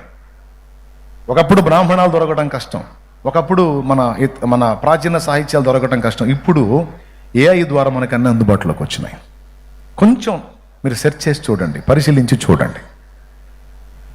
బ్రాహ్మణాలలో యేసుక్రీస్తు యొక్క మానవ జన్మ, పుట్టుక, ఆయన ఏ విధంగా మానవాళి పాప పరిహారం కోసం ప్రాణం పెడతాడు, తిరిగి ఎలా లెగుస్తాడు, సిలువ బలియాగం, అందులో ఆయన వేసే కేక, ఆయన తాగే చేదు చిరక, ఆయన తల మీద ముళ్ళు, ఆయన దేహమంతా గాయాలు, వాటి యొక్క యౌగిక అర్థాలు, ప్రతిదీ కూడా ఒక యజ్ఞ పశువును చూపించి దాని మీద టోటల్గా చెప్పేశారు. ఒక యజ్ఞ పశువును చూపించి దాని మీద మొత్తం ఈ వివరం అంతా ఇచ్చేశాడు. అది ఇప్పుడు బ్రాహ్మణాలు అన్ని కూడా ఏఐ ద్వారా అందరికి అందుబాటులో ఉన్నాయి. ఖచ్చితంగా వాడు ఏం చేస్తాడో తెలుసు, నువ్వు అడిగితే మంత్రం చెప్తాడు, అర్థం చెబుతాడు, దానికి బైబిల్ గ్రంథానికి అందులో వేసుకున్న పోలికేంటో కూడా చెప్పేస్తాడు. ట్రై చేయండి, చూడండి, తెలుసుకోండి. ఈ ఏఐ రాకముందే వేదాలు చదివి, తర్వాత ఉపనిషత్తులు స్టడీ చేసి, దొరికిన బ్రాహ్మణాలను తెచ్చుకొని, అలాగే ఇంటర్నెట్లో సెర్చ్ చేసుకొని, అవన్నీ కూడా ఒకరోజు మీకు వీడియోలో చూపించాను. దేవతలు మ్రొక్కిన దేవుడు ఎవరు అనే అంశంలో విత్ రెఫరెన్సెస్తో సహా మొత్తం క్లియర్గా చూపించాను. యేసు ప్రభుని గురించి ఇలాగా మన పాప పరిహారం కోసం ఆయనే వచ్చి మన దోష శిక్షంతా తన మీద వేసుకొని ప్రాణత్యాగం చేసి మనకు రక్షణ ప్రసాదిస్తాడనే విశ్వాసం ఒక్క బైబిల్ది మాత్రమే కాదు, వేద సాహిత్యంలో కూడా సంబంధిత విశ్వాసం ఉంది. ఎన్నో రంగులు ఉన్నాయి. ఎరుపు రంగే ఎందుకు తిలకంగా పెట్టారు? ఎప్పుడన్నా ఆలోచించారా? తెలంగాణ తదితర ప్రాంతాల్లో, ఆంధ్ర రాష్ట్రంలో కూడా కొన్ని ప్రాంతాల్లో ఒక ఇంటిని ఓపెన్ చేసేటప్పుడు, లేకపోతే ఏదైనా కార్యం చేసేటప్పుడు ఒక పశువుని కోసి దాని రక్తంలో చేతులద్ది గుమ్మాలకు కొట్టే ఆచారం ఉంది. మీకు తెలుసా? ఎంతమందికి తెలుసు? రక్తాన్ని గుమ్మాలకు కొట్టడం ఏంది? హైదరాబాద్లో నేను ఒక హోటల్లోకి వెళ్ళినప్పుడు, ఆ హోటల్ ఓపెనింగ్ అప్పుడు వాళ్ళు అదిగో రక్తం అద్దినటువంటి ముద్ర కొట్టారు. అక్కడ గోడ మీద చూడండి, కనపడుతుంది స్క్రీన్లో. ఎందుకయ్యా మీరు అలా కొట్టారు రక్తం ముద్ర అంటే వాళ్ళు చెప్పే సమాధానం, మంచిదండి, ఇంటి మీద రక్తపు గురుతుంటే ఆ ఇంటికి కీడంటదు, అంటే రక్తం ఉన్న ఇంటికి రక్షణ. హోటల్ ఎంత అఫీషియల్గా ఉందో చూడండి, ఈ పక్క ఆ పక్క ఒక ముద్ర ఉంటుంది చూడండి. చూసారా? కనపడలేదా? కనపడలేదా ముద్ర? కనపడిందా లేదా? రైట్. ఎందుకు కొట్టారు? శుభ్రంగా ఇల్లు కట్టుకొని కలర్ వేసుకొని మళ్ళీ రక్తపు గుర్తులేంది? చండాలం కాదురా బాబు. రక్తపు గుర్తున్న ఇంటిని కీడు దాటిపోతుంది, కీడు రాదు. ఇది ఎవరో ఎప్పుడో ఎవరికో చెప్పారే. అది మనోళ్ళు ఫాలో అవటం ఏంది? అసలు బైబిలే తెలియని వాళ్ళు. అది ఎవరో ఇశ్రాయేలీలు ఐగుప్తు నుంచి బయటకు వచ్చేటప్పుడు మోషే అనేవానికి దేవుడు చెప్పాడు, ప్రతి ఒక్కరూ ప్రతి ఇంట్లో పస్కా గొర్రె పిల్లను వధించి దాని రక్తం మీ గడప కమ్మెలకు పూసుకోండి. ఏ ఇంటి మీద రక్తపు గుర్తుందో ఆ ఇంటిని నేను దాటిపోతాను, ఏ ఇంటి మీద రక్తపు గుర్తు లేదో ఆ ఇంట్లోకి మరణదూతను పంపిస్తాను. ఆ కీడు రావద్దంటే ప్రతి ఇంటికి రక్తపు గుర్తు వేసుకోండి అని అప్పట్లో మోషే అనే ఆయనకి దేవుడు చెప్పాడు. అంటే రక్తము రక్షణాధారము. రక్తము చిందించకుండా పాపక్షమాపణ కలగదు. ఇంటి మీద రక్తపు గుర్తు. ఇంటి ఆవరణంలో కూడా హైదరాబాద్లో మీరు గమనించినట్టయితే తెలంగాణ ఏరియాలో జాజ్ అని వేస్తారు. ఏమన్నా తెలుసా మీకు? జాజ్ అని ఎర్రగానే ఉంటుంది, అది పచ్చగా ఉండదు, నల్లగా ఉండదు. చుట్టూ ఇంటి బయట మొత్తం ఆరు బయట అంతా ఎరిపేస్తారు. ఎందుకు? ఎన్నో కలర్స్ ఉంటే రక్తవర్ణం ఎందుకు వేస్తున్నారు? అది కూడా కీడు రాకుండా. నుదుటన ఎన్నో కలర్స్ ఉంటే రక్తవర్ణమైన సింధూరమే ఎందుకు దిద్దారు చెప్పండి? అంటే సృష్టికర్తను మనం సమీపించేటప్పుడు పాప పరిహారాన్ని చూపించకుండా మనం సమీపించడానికి లేదు. పాప పరిహారం ఏంటంటే నీ పాపాలకు నువ్వన్నా బలి కావాలి, లేదా నీకు బదులు మరొకరన్నా బలి కావాలి. అందుకే మనిషికి ప్రతిగా పశువు అనే సిస్టమ్ పెట్టి మనిషి పాతకాలు దాని మీద మోపి దాని రక్తంతో మనకు ప్రాయశ్చిత్తం చూపి మనల్ని విడిచిపెట్టే ప్రక్రియ ఆనాడు దేవుడు ఏర్పాటు చేసింది. అంటే గొర్రెల రక్తం మనల్ని విమోచించదని కాదు. ఈ విషయం మీకు అర్థమైతే మీ పాపాలకు ఆ గొర్రె ఎలాగైతే బలైందో అలాగే నేనే యుగములంతమందు నా ప్రియ కుమారుణ్ణి, అంటే నాలో ఒక అంశని, నాలో ఒక భాగమై ఉన్న వాడిని మీ వద్దకు పంపిస్తాను. ఆయన మీకు బదులు మీ పాప శిక్ష అంతా కూడా తన మీద వేసుకొని మీ పాపములకు ఆ గొర్రె ఏ విధంగా బలైందో అలాగున్న లోక పాపాలన్నిటినీ మోసుకునే దేవుని గొర్రె పిల్లగా ఆయన వస్తాడు. ఆయన రక్తంతో మీకు రక్షణ, ఆయన రక్తంతో మీకు పాప క్షమాపణ. దీనికి సంకేతంగా నుదుటన రక్తవర్ణం దిద్దుకున్నారు, ఇంటి గుమ్మాలకు అది కొట్టుకున్నారు. అంతేకాదు ఇప్పుడు మీరు స్టడీ చేసినా కూడా దొరుకుతుంది, గ్రంథముల్లో చెప్పారు. పాప పరిహారార్థమైన బలి అది ఏ విధంగా జరగాలో ఫుల్ క్లారిటీ ఉంది. మొత్తం యేసు ప్రభును చూపిస్తుంది. ఆఖరికి పైన ఆయన మీద ఉన్న అంగి మీకు తెలుసా? యేసు ప్రభు అంగి ఎలా కుట్టబడిందో అందులో చెప్పాడండి. ఆ పశువుకి వేసే వస్త్రం కటింగులు చేసి కుట్టకూడదంట, ఒకేసారి నెయ్యాలంట.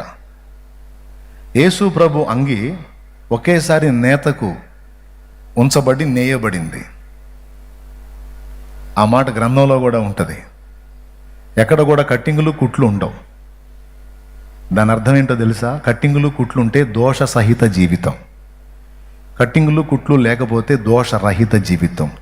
ఆ వస్త్రములు పరిశుద్ధుల నీతి క్రియలు అంటాడు చూడండి, గుర్తుందా?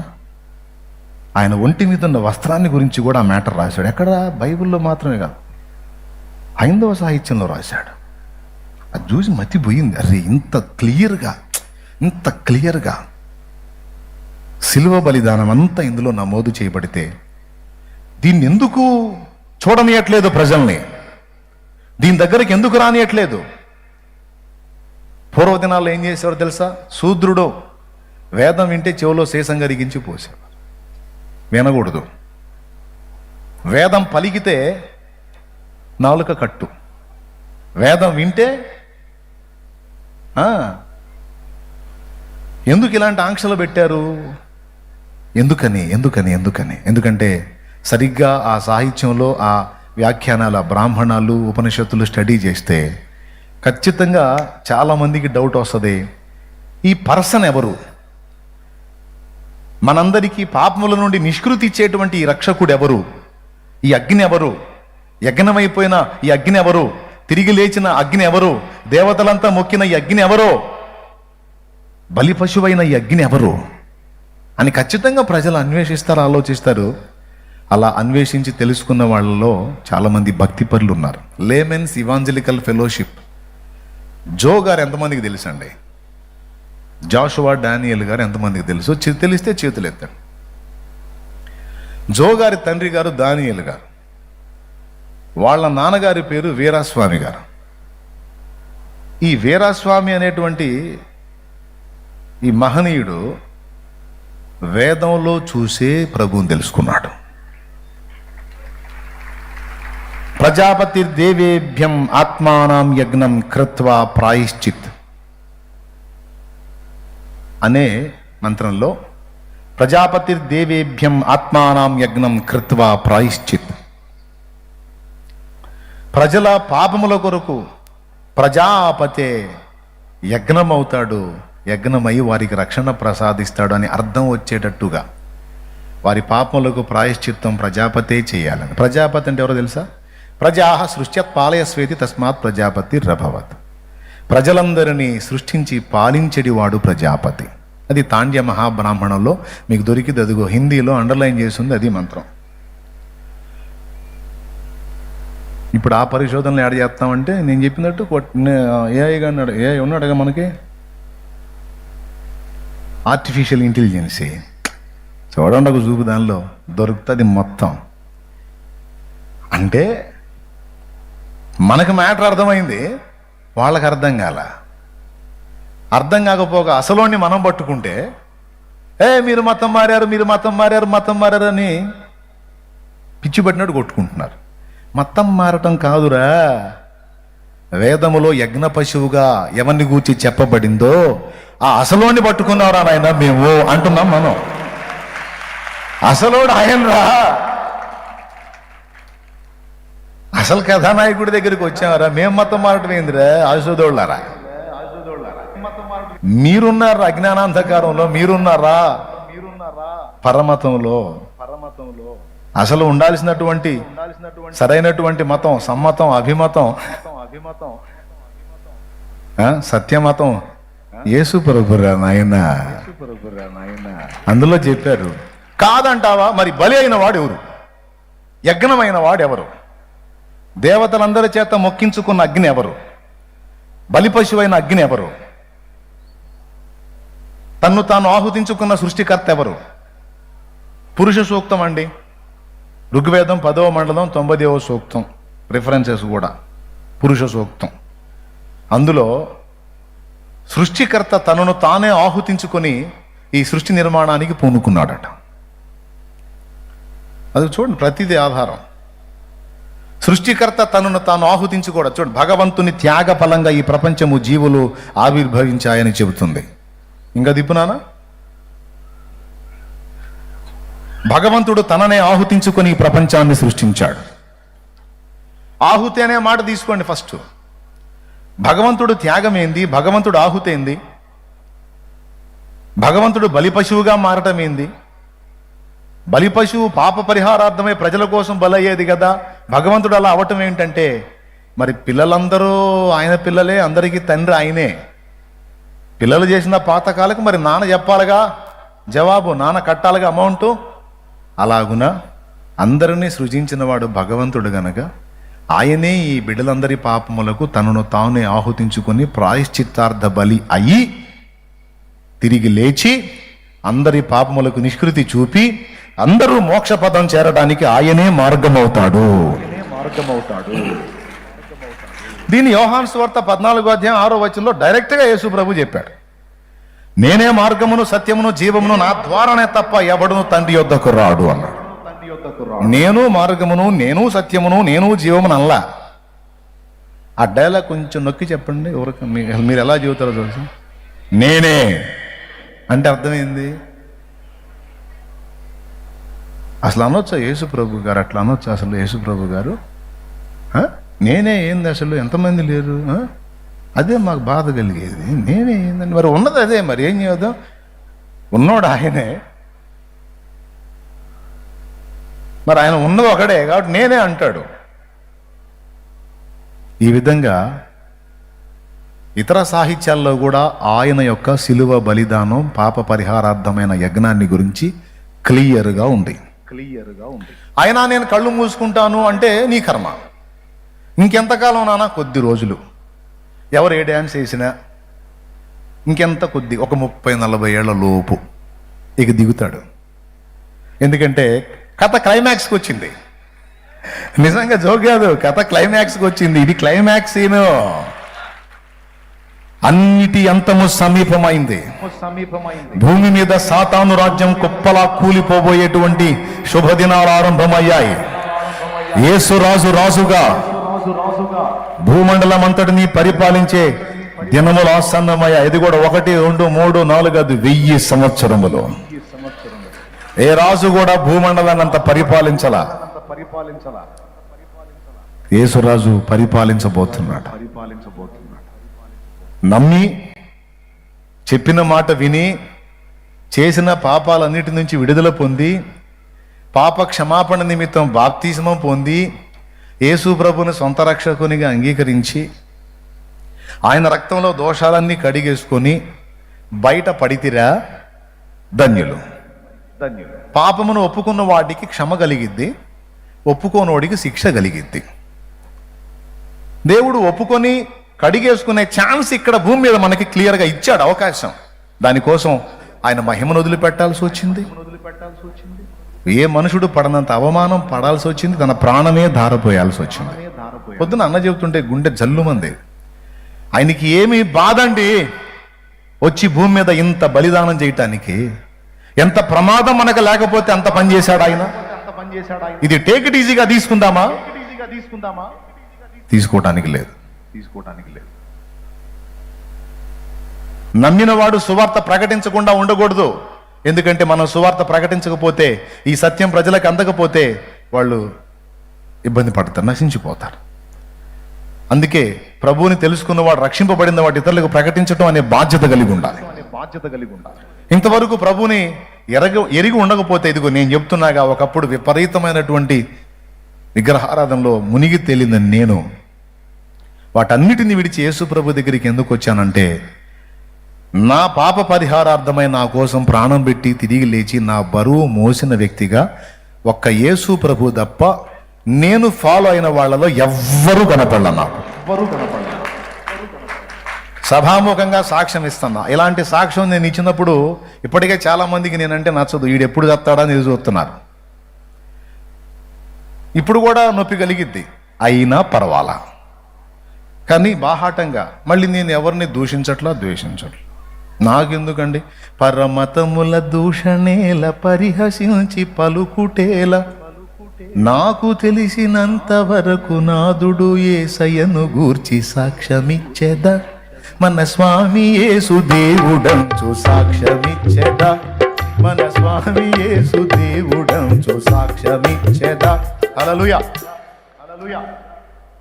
సత్యం ఎరిగిన నేను కనీసం ఇన్ని కూటాల్లో ఒక్క రోజన్నా ఈ విషయం క్లారిటీ ఇవ్వకపోతే, భార్యాభర్తల గురించో, మామ అల్లుళ్ళ గురించో, అత్త కోడళ్ళ గురించి ఏదో ప్రసంగం చేసి కాసేపు కామెడీలు చేసి జంప్ అవ్వచ్చు. రేపు తోలు తీస్తాడా? ఎరా నా పిల్లలు బలైపోతున్నారు ఆ సత్యం తెలియక. తెలిసిన వాడు ధైర్యంగా ప్రకటించకపోతే ఎవర్రా వాళ్ళకి చెప్తారో? చెప్పాలి కదరా. ఏసే మార్గము, ఏసే సత్యము, ఏసే జీవమురా, ఏసే జీవమురా.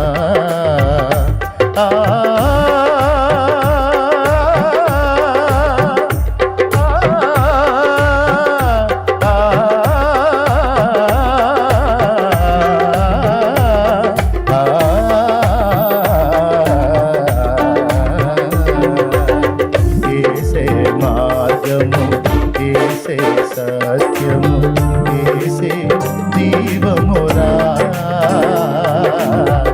ఏసే జీవమురా. దేవునికి మహిమ. మీకు ఇచ్చిన ఈ సాక్ష్యం ఆనాడు దేవుడు నాకు కనువిప్పు కలిగించాడు. ఇక సత్యం నాకు అర్థమైంది. ఓహో, నా బరువు మోసినోడు ఇతనా? ఒరి అసలోని పక్కన పెట్టి బరువు మోసినోడిని ఏమో చండాలంగా తిట్టి నా కోసం ఏం చేయని వాళ్ళకి ఎగబడి తెగ చేశాను కదరా నాయన. పిచ్చోడికి ఎక్కడో లోకం అంట, ఎక్కడ అట్టబడి పిచ్చి పిచ్చిగా చేశాను. అరే తేడా పడ్డానని సుమతి శతక పద్యానుసారంగా అక్కర గురాని చుట్టము మ్రొక్కిన వరమియని రేల్పు మోహరమున బార నైశ్వము గ్రక్కున విడవంగా వలయ కదరా సుమతి అన్నాడు కదా. గ్రక్కున వదిలేసి మొత్తాన్ని టక్కున పట్టుకున్నా యేసయ్యని. దేవునికి స్తోత్రం, హల్లెలూయా. అప్పుడు యేసు ప్రభుని ఆయన గురించి ఇంకా తెలుసుకొని, ఇంకా కాస్త తెలుసుకొని నాకు అర్థమైపోయింది. 2002 ఏప్రిల్ 17వ తారీఖున నరసరావుపేటలో దైవజనులు జానయ్య పాస్టర్ గారు అక్కడ సేవ చేస్తున్నారు. ఏసన్న గారి వైపు నుంచి రావచ్చు, ఆయన కూడా చూడవచ్చు మీరు మళ్ళీ ఒకసారి. బై లక్ వాళ్ళిద్దరు వచ్చారు ఈరోజు నా సాక్ష్యం కోసమే. నేను దేవునికి స్తోత్రం కలుగును కాక, హల్లెలూయా. 2002లో ఏప్రిల్ నెల 15, 16, 17 3 రోజులు కూటాలు ఏర్పాటు చేశారు నరసరావుపేటలో. ఆ కూటాలకి దైవజనులు ఏసన్న గారు వచ్చారు. నేను అప్పుడే చర్చికి పోవటం పోయింది.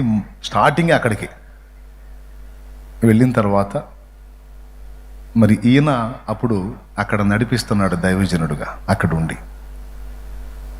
నాకు ఆయన తెలీదు, ఏం తెలుసు, ఎవరు తెలుసు అన్న తెలీదు, నాకేం తెలుసు. ఆదివారం నేను వెళ్ళినప్పుడల్లా ఆయన నా మీద చెయ్యి ఉంచి ప్రార్థన చేసేవాడు. ప్రార్థన చేసి కలుస్తూ ఉండండి నాయనని ధైర్యం చెప్పి పంపించేవాడు. ఆ విధంగా నేను మొదటిసారి అడుగుపెట్టింది. ఆ అడుగుపెట్టిన దానిలో మొదట దైవజనుడుగా ఈయన ఉన్నాడు. ఈరోజు మీకు చూపిస్తున్నాను మళ్ళొకసారి. ఇది 2002 ఏప్రిల్ 17 యేసుక్రీస్తును నా సొంత రక్షకునిగా అంగీకరించి ఇంకా ఆలస్యం చేయలే. ఎందుకంటే నాకు విడుదల కావాలి కాబట్టి నేను ఇంకెందుకు తడవు చేయాలి. చెడిపోయిన పనులు చేయటానికి ఏ ఆలోచన లేకుండా దూకాం. ఆ చేసిన పాపాలు కడిగేసుకోవడానికి ఆలోచించటం అవసరం అంటారా? నేడు అను దినం ఉండగానే కడిగేసుకుంటే మంచిదిగా. ఎప్పుడిస్తారని ఎదురు చూస్తే సడన్గా కూటాలు పెట్టి పిలుపునిచ్చారు. అప్పుడు పోయి బాప్తిస్మం పొందా ఈయన సమక్షంలో, ఆయన చేతుల మీదుగా.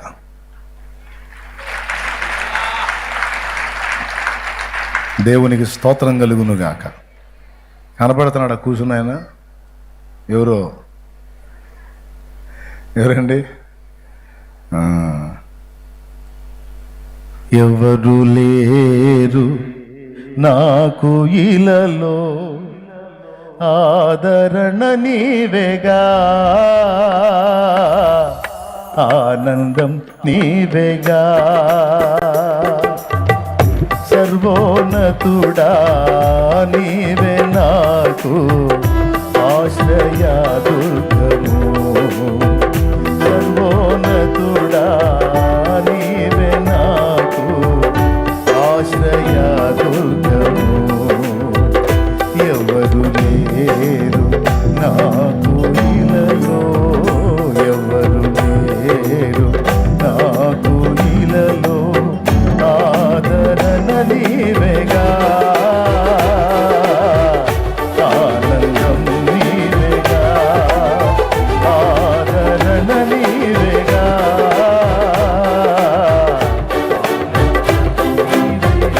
దేవునికి మహిమ. ధన్యుడా దైవజనుడు, దేవునికి మహిమ. షాలేము రాజు అనే పేరు పెట్టింది ఆయనే. ఏమండే? ఏనాడైతే యేసు ప్రభుని నా జీవితంలోకి ఆహ్వానించాను, దైవజనుల ప్రార్థన, ఆత్మీయుల ఆత్మీయ స్పర్శ, వెరసి దేవుని వాక్య ధ్యానం, మారు మనసు పొంది రక్షణానుభవం పొంది దేవునిలోకి అడుగు పెట్టడం, అప్పుడు ఇక లైఫ్ ఒక మలుపు తీసుకుంది. అన్ని సంవత్సరాలు వందనాలు. చప్పట్లు కొట్టి దేవుని మహిమపరుద్దాం. అప్పుడు అన్ని సంవత్సరాలు అంధకారంలో పడి కొట్టుమిట్టాడిన నా బ్రతుకు ఒక ఆశ్చర్యకరమైన మలుపు అప్పుడు తీసుకుంది. అది టర్నింగ్ పాయింట్. లైఫ్లో కొన్ని కీలకమైన టైమ్స్ వస్తాయండి. ఇక ముగిస్తానా, ఏం టెన్షన్ పడవకండి, ఇది ఎంతసేపు తింటాడో అని. దేవునికి స్తోత్రం. మొత్తం నేను మిమ్మల్ని తినేది మీరు తినొద్దు, పోయి ముగిస్తాలే. ఎందుకో ఈరోజు నా సాక్ష్యం చెప్పాలనిపించింది, అందుకే చెప్పా. రేపు దేవుని చేత అయితే వాక్యం చెప్పుకుందాం. ఎన్ని కోటాల్లో ఒక్కసారన్నా సువార్త చెప్పకపోతే ఏమన్నా అర్థం ఉంటుందా? సువార్త అంటే ముందు అసలు నేను ఎందుకు మారానో చెప్పాలి, నాకేం అర్థమై మారానో చెప్పాలి, యేసు ప్రభు నా కోసం ఏం చేశాడో చెప్పాలి. సువార్త నీకు అర్థమైందా? అసలు ప్రభుని నువ్వెందుకు నమ్ముకున్నావో ఇతరులకు సాక్ష్యమే. ప్రభు నీ కొరకు చేసింది ఏదో సాక్ష్యమే. నువ్వేం ప్రసంగ శాస్త్రాలు చదవాల్సిన అవసరంలా, లేకపోతే ఒక 60 సంవత్సరాలు నువ్వేం బైబిల్ ట్రైనింగ్ చేయాల్సిన అవసరంలా. చక్కగా నీకు తెలిసినంత వరకు అసలు నువ్వెలా మారావో, నీ జీవితంలో ప్రభు నీకు ఎట్టి కార్యములు చేశానో అవన్నీ ఇతరులతో పంచుకో. నీ సాక్ష్యమే అనేకుల్ని కదిలించిద్ది, అంతే. ఎప్పుడైతే ఇక ఆయన రక్తంలో కడగబడ్డానో నాకు తెలియకుండానే రక్షణ ఆనందం నాలో స్టార్ట్ అయింది. కుటుంబం అంతా ఏడుస్తుందా, నేను మాత్రం హ్యాపీగా ఉన్నా. అరే మనమంతా ఈ టైపులు ఉంటే ఈడేందిరా ఏదో పిచ్చెక్కిన వాళ్ళ తయారయ్యాడు. ఇక రెండో పని లేదు. ఫస్ట్ లవ్, తొలి ప్రేమ. ఇక కదిలితే మోకాళ్ళు వేయటం స్తోత్రం, కదిలితే మోకాళ్ళు వేయటం స్తోత్రం, కదిలితే మోకాళ్ళు, మెదిలితే మోకాళ్ళు. అబ్బో అసలు ఆ టేస్టే వెళ్ళే. ఇప్పుడు ఇక పరిచర్య భారం అని, ప్రార్థన జీవితం తగ్గి, వాక్య ధ్యానం అన్నీ. అప్పుడైతే ఇక అదే లోకం. మా వాళ్ళకి డౌట్ వచ్చింది, వీడేదో తేడా పడేటట్టున్నాడు. తేడా పడలా, వాళ్ళు కూడా నా వెంటబడి వచ్చారు దేవుళ్ళలోనికి. 25-30 మొక్కలు అన్నాగా ఒక్కడు కూడా తీర్చలా. మారు మనసు పొంది, బాప్తిస్మం పొంది, బార్బర్ షాప్కి వెళ్ళి శుభ్రంగా క్షౌరం చేయించుకున్నా. పిల్లగాడికి పిల్లకన్నాగా అది కూడా బార్బర్ షాప్లోనే క్లీన్ మొత్తం. కొంతమంది భయంలే, మళ్ళీ అవి తీర్చకుండా మళ్ళీ ఇట్టొత్తే ఏమన్నా ఇద్దేమో అని. ఏమైంది? దరిద్రం వదిలిపోయింది. దేవునికి స్తోత్రం. మా వాళ్ళు అన్నారు కూడా, ఈ మిడిమేళం ఏందో, ఈ నడమంతరం ఏందో, అసలు ఇక ఇంత ఇంట్లో సత్తనా కూడా వీడికి భయం లేకుండా ఊరేగుతున్నాడు. సరే నువ్వు చేస్తే తెచ్చావు, పిల్లగాడిని ఏం చేయాలనుకుంటున్నావు, వాడికి ఎందుకు తీపిచ్చావు? స్వామి ఏమన్నా చేస్తే, అమ్మా నేను నమ్మినోడు స్వాములకే స్వామి, నీకు ఆ భయం లేదే. ఏదో చేస్తాడు, కొంప చెరుపులు చేస్తాడు వీడని చెప్పి నీకు అంటారు ఇక వాళ్ళు డైలాగులు వాళ్ళు. నేను చెప్పాను, ఏం కాదు చూడు, కావాలంటే శ్రేష్టమైన వాడు, నిజమైన వాడు, అసలైన వాడు, అందరికీ దేవుడమ్మా యేసయ్య అంటే. మా నా మాటినమ్మా, నాతో పాటు మోకాళ్ళేమా, ఆయన కార్యం చేస్తాడు. మా అమ్మ, నా భార్య, వదిన, చిన్నగా అన్న, నాన్న అందరం మోకరించి ప్రార్థన చేయటం మొదలుపెట్టాం. ప్రియులారా, ఎంత నెమ్మది, ఎంత సమాధానం అంటే, ఇప్పుడు మీకు కూడా చాలా సమస్యలు ఉన్నాయి, అన్యులకు ఉన్నాయి, మీకున్నాయి. కానీ వాళ్ళకి లేనిది మీకుందో తెలుసా? వాళ్ళకి నిరీక్షణ లేదు, మీకు నిరీక్షణ ఉంది. వాళ్ళకు కృప తెలియదు, మీకు కృప ఉంది. వాళ్ళకు రక్షకుడు తెలియదు, కానీ మీకు కొండంత ఆదరణ ఉంది, రక్షకుడు. ఎప్పుడు నీ మనసు కురింగిన వెంటనే నిన్ను ధైర్యపరుస్తాడు ఆయన. ధైర్యపరచలేదా? కొంచెం ఛార్జింగ్ డౌన్ అయితే చాలు, వెంటనే అందుబాటులోకి వస్తాడు. ఏమైంది, ఏం కాదు, నేను ఉన్నాగా. ఏమంటారు? ఎన్నో ఆటుపోట్లలో బతికున్నామంటే ఆయనే కారణం, ఆయన మాటే కారణం. ఒక క్షణమైన నీవు మరచిన నే బ్రతుకగలన యేసయ్యా, కుమికిన నిద్రించిన నా స్థితి ఏమౌను మెస్సయ్యా. ఒక క్షణమైన నీవు మరచిన నే బ్రతుకగలన యేసయ్యా, కుమికిన నిద్రించిన నా స్థితి ఏమౌను మెస్సయ్యా. మర్చిపోడుగా ఈ రాత్రి ఇక్కడ కూర్చున్న వాళ్ళు, ఆల్రెడీ విశ్వాసుల రక్షణలోనికి వచ్చిన వాళ్ళు, నువ్వు నమ్మినోడు సామాన్యుడు కాదు, అసలు సిసలైన దేవుడు, సృష్టికర్త. ఈ సత్యాన్ని బట్టి నువ్వు ధైర్యం తెచ్చుకోవచ్చు. నా దేవుడు నిజమైన దేవుడు. నిజమైన దేవుడు, చూచుచున్న దేవుడు, వింటున్న దేవుడు, చేతులు కాళ్ళు పనిచేస్తున్న దేవుడు, కళ్ళు నోరు చెవులు పనిచేస్తున్న దేవుడు. నీ స్థితిని, నీ ప్రార్థనని తగిన కాలం ముందు నువ్వు అడిగిన దానికంటే, ఊహించిన దానికంటే అధికమైన కార్యాలు ఆయన చేసి అప్పుడు మాట్లాడతాడు నీతో. ఓ తెగ ఫీల్ అయ్యావుగా, నాతో కూడా అంతే మాట్లాడాడు. రక్షణ పొందకముందు ఒక గోల, రక్షణ పొందినాక కొన్ని శ్రమలు వస్తాయిగా. వచ్చినప్పుడు ఎందుకు ప్రభు నన్ను బతకనిచ్చా, బాప్తీసం తీసుకున్న తర్వాత అప్పుడే గాజీ అయిపోయావా, ఎందుకు నాయన నాకు ఈ బాధలు, ఈ కష్టాలు ఏంది నాయన, ఈ సమస్యలు ఏంది నాయన అని అడిగితే ఆయన ఏం మాట్లాడలా. ఎందుకంటే ఆన్సర్ ఇచ్చి మాట్లాడతాడు. ఆన్సర్ ఇచ్చి మాట్లాడు. నేనేమన్నా వ్యాపారం దీవించవాయా అన్నా, సరైన మార్గం చూపించవాయా, అప్పుల్లోంచి బయటపడేది జస్ట్ చిన్న పనేగా నేను చెప్పింది. ఏందా నువ్వు ప్రాణమే పెట్టానంటావు, పెద్ద పెద్ద మాటలు మాట్లాడతావు, చిన్న సమస్యలు డీల్ చేయలేవు. మీరు అంటున్నారు కదా చిన్న చిన్న ఉద్యోగం. నేనేం అడిగాను, ఉద్యోగమే కదా అడిగింది. నేనేం అడిగాను, పిల్లనేగా, పిల్లగాడినేగా నేను అడిగాను. నేనేమన్నా ఒక పెళ్ళేగా చేయమంటున్నాను. ఏమండి, నేనేం అడిగాను, ఇంత మాత్రం కూడా చేయకుండా ఏందాను అన్న. నేను కూడా అలానే, నిజంగా నేను అడిగిన ప్రకారం ఆయన కానీ ఆ బిజినెస్ని దీవించి దానిలోనే నన్ను స్థిరపరిచినట్టయితే బ్రిక్స్ రాయిలు పేర్చుకొని కూర్చునేవాడిని. పావులబెడ సంపాదించేవాడు కాదని ఎటుపక్క చూసిన నిర్జీవమైన రాళ్ళు కుప్పలు కుప్పలు మండల మండలు కనపడుతుండే.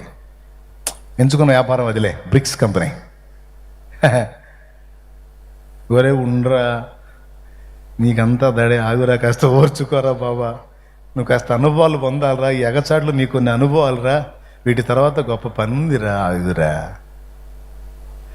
అల్పమైన వాటిని ఆశించును నా హృదయం, అధికమైన వేళ్లను దాచును నీ మంచితనం. అల్పమైన వాటిని ఆశించును నా హృదయం, అధికమైన వేళ్లను దాచును నీ మంచితనం. ఏది నిన్ను కోరాలో ఎరుగదు నా వెర్రితనం, ఏది నిన్ను కోరాలో ఎరుగదు నా వెర్రితనం. ఏది నాకు కావాలో పెంచి ఇచ్చు, ఏది నాకు కావాలో. ఒకవేళ దేవుడు అప్పుడు నేను చేసిన ప్రార్థన విన్నట్టయితే ఏముండేది, నాకు నిర్జీవమైన రాళ్ళు, బూడిదే. అదే కొంచెం ఓర్చుకొని ఆయన కోసం కనిపెట్టుకున్నందుకు ఇప్పుడు చూడండి ఎన్ని సజీవరాళ్ళు. ఈ సజీవరాళ్లతో ఏమి సాటి వచ్చింది ఈ లోకంలో? మన తపనంతా అంతే బ్రదరు. ఆయనేం పెద్ద ప్లాన్లు వేసుకొని ఉంటాడు మన మీద, మందంతా కరేపాకు వ్యవహారం. అర్థమైందా? మందంతా కరేపాకు వ్యవహారమే. ఉండ్రా అంటాడు ఆయన, ఆగట్లేదు ప్రభా నాకు తపన అంటాం మనం. ఖచ్చితంగా ఎంతమంది ఒప్పుకుంటారండి? అలాగే దేవుని కొరకు ఎదురు చూసినప్పుడు మీరు ఊహించిన దానికంటే, అడిగిన దానికంటే గొప్ప కార్యాలు చూసారా లేదా? చూస్తే చేతులు ఎత్తాడు, ఆ జనం సాక్ష్యం తెలుసుకుంటారు. కాబట్టి ఆయన ఉన్నాడు సజీవుడు, అది నీకు తెలుసు. కాబట్టి నీకు దడ ఆయాసం వద్దు, ఓకేనా?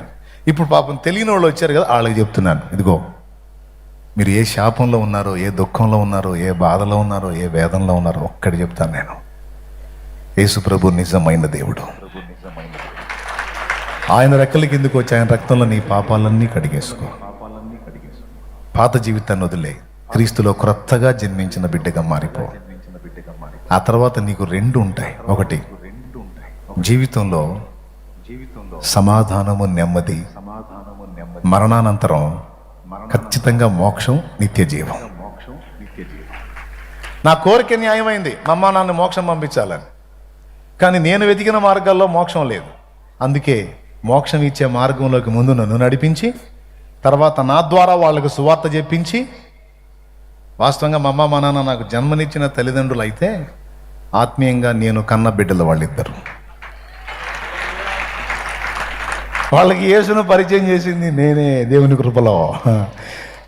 అర్థమైందా? అందుకే ఆత్మీయ పుట్టినరోజు అప్పుడు నా మీద మా నాన్న చేయబెట్టి ప్రార్థన చేస్తాడు, రోజేమో ఆయనకి నేను చేయబెట్టి ప్రార్థన చేస్తాను. ఎందుకంటే క్రీస్తునందు నేనే వారిని కన్నాను గనక. కాబట్టి ఇప్పుడు మీరు దయచేసి అందరూ కూడా ధైర్యం తెచ్చుకోండి, యేసుక్రీస్తుని హత్తుకోండి. ఆయన చూస్తున్న దేవుడు, ఎల్ రోయి, సర్వశక్తి గల దేవుడు, ఎల్ షద్దాయ్. కాబట్టి ఇక్కడ ఉన్న వాళ్ళు ఇంకెవరైనా యేసు ప్రభుని తెలుసుకోకపోతే, ఇదిగో దయచేసి మీకు ప్రేమతో చెప్తున్నాను, నువ్వున్న ఆ వేదన నుంచి, ఆ శాపగ్రస్తమైన జీవితం నుంచి, ఆ నెమ్మది లేని బ్రతుకు నుంచి బయటపడాలి, ఇహమందు నెమ్మది పరలోకం చేరాలి అనే ఆశ నీకుంటే, ఇదిగో నేనేసిన అడుగు నువ్వు కూడా. నేను చెయ్యకుండా రాలా, సాక్ష్యాలు కూడా చూపించా కదా, అన్నీ చేసి పక్కనేసి వచ్చా. ఎందుకంటే రక్షణ లేదు కాబట్టి. క్రీస్తులో మాత్రం నాకు ఈ రెండు దొరికినాయి. నీకు కూడా కావాలనుకుంటే ఒక్క ప్రార్థన చేయండి, యేసు ప్రభువా, నేను కూడా పాపిని, నేను కూడా తెలిసి తెలియక నేను ఎన్నో అన్నాను, ఈరోజు నా పాపాలు ఒప్పుకుంటున్నానయ్యా. నీ సేవకుడు చెప్పినట్లు ఆ పరిస్థితులన్నీ నా జీవితంలో ఉన్నాయి. నానా రకాలుగా నలిగిపోయి చితికిపోయి ఉన్నాను. దయచేసి నా జీవితంలో జోక్యం చేసుకో. ఆయన ఎలా అయితే సాక్ష్యం ఇచ్చాడో నేను కూడా నీకు సాక్షిగా బతుకుతానయ్యా. నా పాపాలు కడిగేసి నాకు కూడా రక్షణ అయ్యా, నన్ను కూడా నీ బిడ్డల్లో ఒక బిడ్డగా స్వీకరించయ్యా అని ఒక చిన్న ప్రార్థన చేయి. యేసు ప్రభువా, నువ్వు నా రక్షకుడు, నా కోసం ప్రాణం పెట్టిన దేవుడు, నేను విశ్వసిస్తున్నానయ్యా, నా జీవితంలోకి రాయ్యా అని ఒక చిన్న ఆహ్వానం పలుకు. ఈ రాత్రి నా ప్రభు నీ జీవితంలోకి వస్తున్న రాత్రి. ఆయన నీ జీవితంలోకి ఎంటర్ అయ్యాడంటే నీకు అర్థం కాదు, నువ్వేదో బొమ్మను చూస్తూ ఉంటావు, ఏదో నవ్వుతావు, 2 ఏళ్ళు ఇట్ట పెట్టుకుని ఉంటాడు. నా అస్సలు మామూలుగా ఉండదు, వస్తే అంతే. అది నేను చెప్పేది కాదు, నువ్వు అనిపిస్తే కానీ నీకు అర్థం కాదు. ఇప్పుడు నేను ఇవన్నీ తెచ్చిపెట్టుకొని చెబుతున్నానా, నిజంగా ఆస్వాదిస్తా చెబుతున్నానా? నాలో ఆస్వాదన కనపడుతుందా, లేకపోతే చెప్పాలి కాబట్టి నమ్ముకోండి అంటున్నానా? ఆస్వాదన ఉంది, క్రీస్తులో ఎంజాయ్ ఉంది, దాన్ని అనుభవిస్తూ చెప్తున్నాను నేను. బాధలు, ఇరుకులు, ఇబ్బందులు, కష్టాలు, కన్నీళ్ళు, నిందలు, అవమానాలు, దోషంలో ద్వేషాలు నేను అనుభవించకుండా లేను. అయ్యెన్నున్నా అలాంటివి ఇంకా ఎన్ని ఎక్కువ వచ్చినా ఆ ఒక్కడు నా పక్కన ఉంటే చాలు. ఎవరు? ఆ ఒక్కడు నా పక్కన ఉంటే చాలు. ఇక దేన్ని లెక్క చేయాల్సిన అవసరం లేదు. మీ అందరికీ ఇది సాక్ష్యం ఇస్తున్నాను నేను. ఇప్పుడు చెప్పండి, రక్షణ పొందిన వాళ్ళు కృంగిపోతారా? దేవుడు నువ్వు అడిగింది ఇవ్వలేదంటే ఇంకా బెస్ట్ ఏదో ప్లాన్ చేసాడని అనుకోవా, ఊరకు అనుమానాలు పెట్టుకొని. అన్ని పాపాల్లోకి పెద్ద పాపం ఏం తెలుసా? పొద్దున సాల్మన్ అన్న నేను డిస్కషన్ చేసినప్పుడు మాట్లాడుకున్నాం. ఆయన్ని నమ్మకపోవటం పెద్ద పాపం అండి. నమ్మండి, ప్రభు అయిన యేసునందు విశ్వాసం ఉంచండి, అప్పుడు మీరును మీ ఇంటి వారును రక్షణ పొందుదురు. యేసే నిజమైన దేవుడు, యేసే లోకరక్షకుడు, త్వరలో రాబోతున్నవాడు యేసే. హల్లెలూయా. సత్యం తెలుసుకుని అందరూ కూడా సిద్ధపడండి. రక్షణ పొందని వాళ్ళు రక్షణ పొందుకోండి. కొంతమందికి సత్యం తెలిసి కూడా ఇంకా కొన్ని లోపాలను బట్టి రారు దేవునిలోకి. నోనో, తెగించి అడుగు ముందుకేయండి. ఆలస్యం చేస్తే రేపు నీదో కాదో తెలియదు. అలా సిద్ధపడిన వాళ్ళకి రేపు పగటి వేళ బాప్తిస్మ కార్యక్రమం ఉంటుంది, మిమ్మల్ని పిలవటం జరుగుద్ది.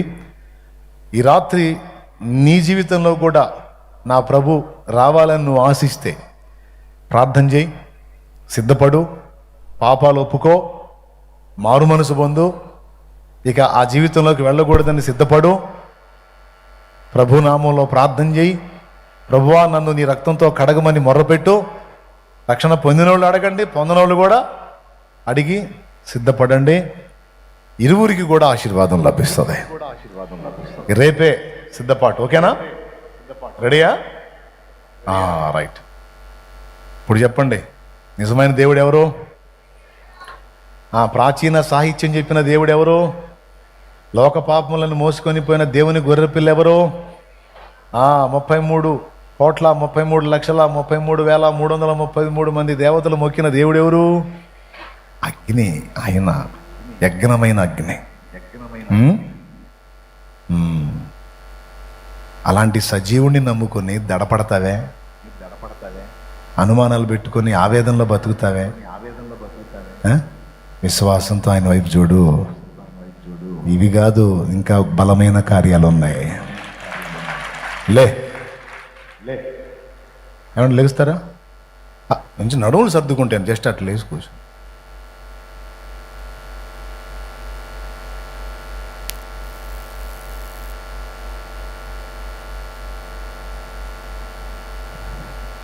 దైవజనులారా, విశ్వాసులారా, ఏ కోణంలో చూసినా ఏసులాంటి వాడు లేడు నాయన.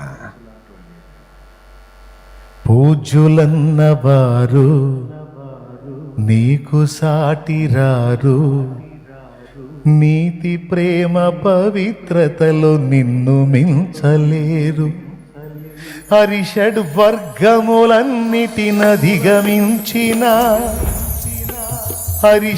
వర్గములన్నిటినధిగమించిన అతి శ్రేష్ఠుడా నీకే ఆరాధన, అతి శ్రేష్ఠుడా నీకే ఆరాధన.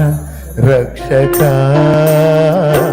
యేసయ్యా, యేసయ్యా నా రక్షక, రక్షక యేసయ్యా, యేసయ్యా నా రక్షక. నజరేతువాడ నా ప్రాణనాథ, నా విమోచక, విశ్వ పరిపాలక. Praise the lord. యేసు ప్రభు నా జీవితంలోకి రాకపోతే నా గతి ఏందండి? నా కుటుంబ పరిస్థితి ఏందండి?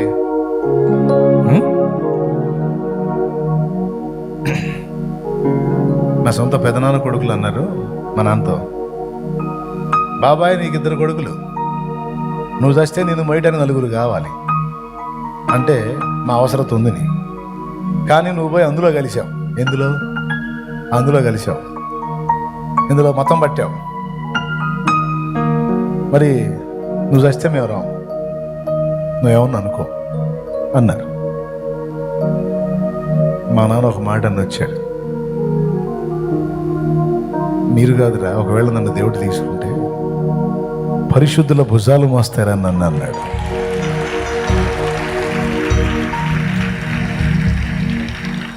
మా నాన్న నిద్రించినప్పుడు 2015లో వెళ్ళాడు ప్రభు దగ్గరికి. మా నాన్న నిద్రించినప్పుడు మా నాన్న బాక్సుని 40 మంది మోశారు. వాళ్ళు నన్ను కూడా మోయినీలే. చూశారులే నా నత్తి, వాళ్ళు నన్ను కూడా మోయినీలే.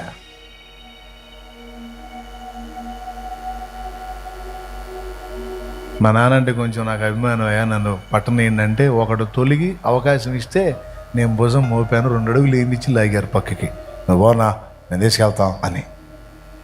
ఆయన విశ్వాసం సిగ్గుపరచలా. 4 కాదురా నన్ను మోసేది, ఎంతమంది మోస్తారో కూడా తెలియదు. ఆయన అలాంటిరా, ఆయన ఆశ్చర్యకరుడు, ఆయన ఆశ్చర్యకరుడురా. నేను నమ్మినోడు సామాన్యుడు కాదురా, అసమాన ధీరుడు, నిజమైన దేవుడు, రోషము కలిగిన దేవుడు, శక్తి కలిగిన దేవుడు.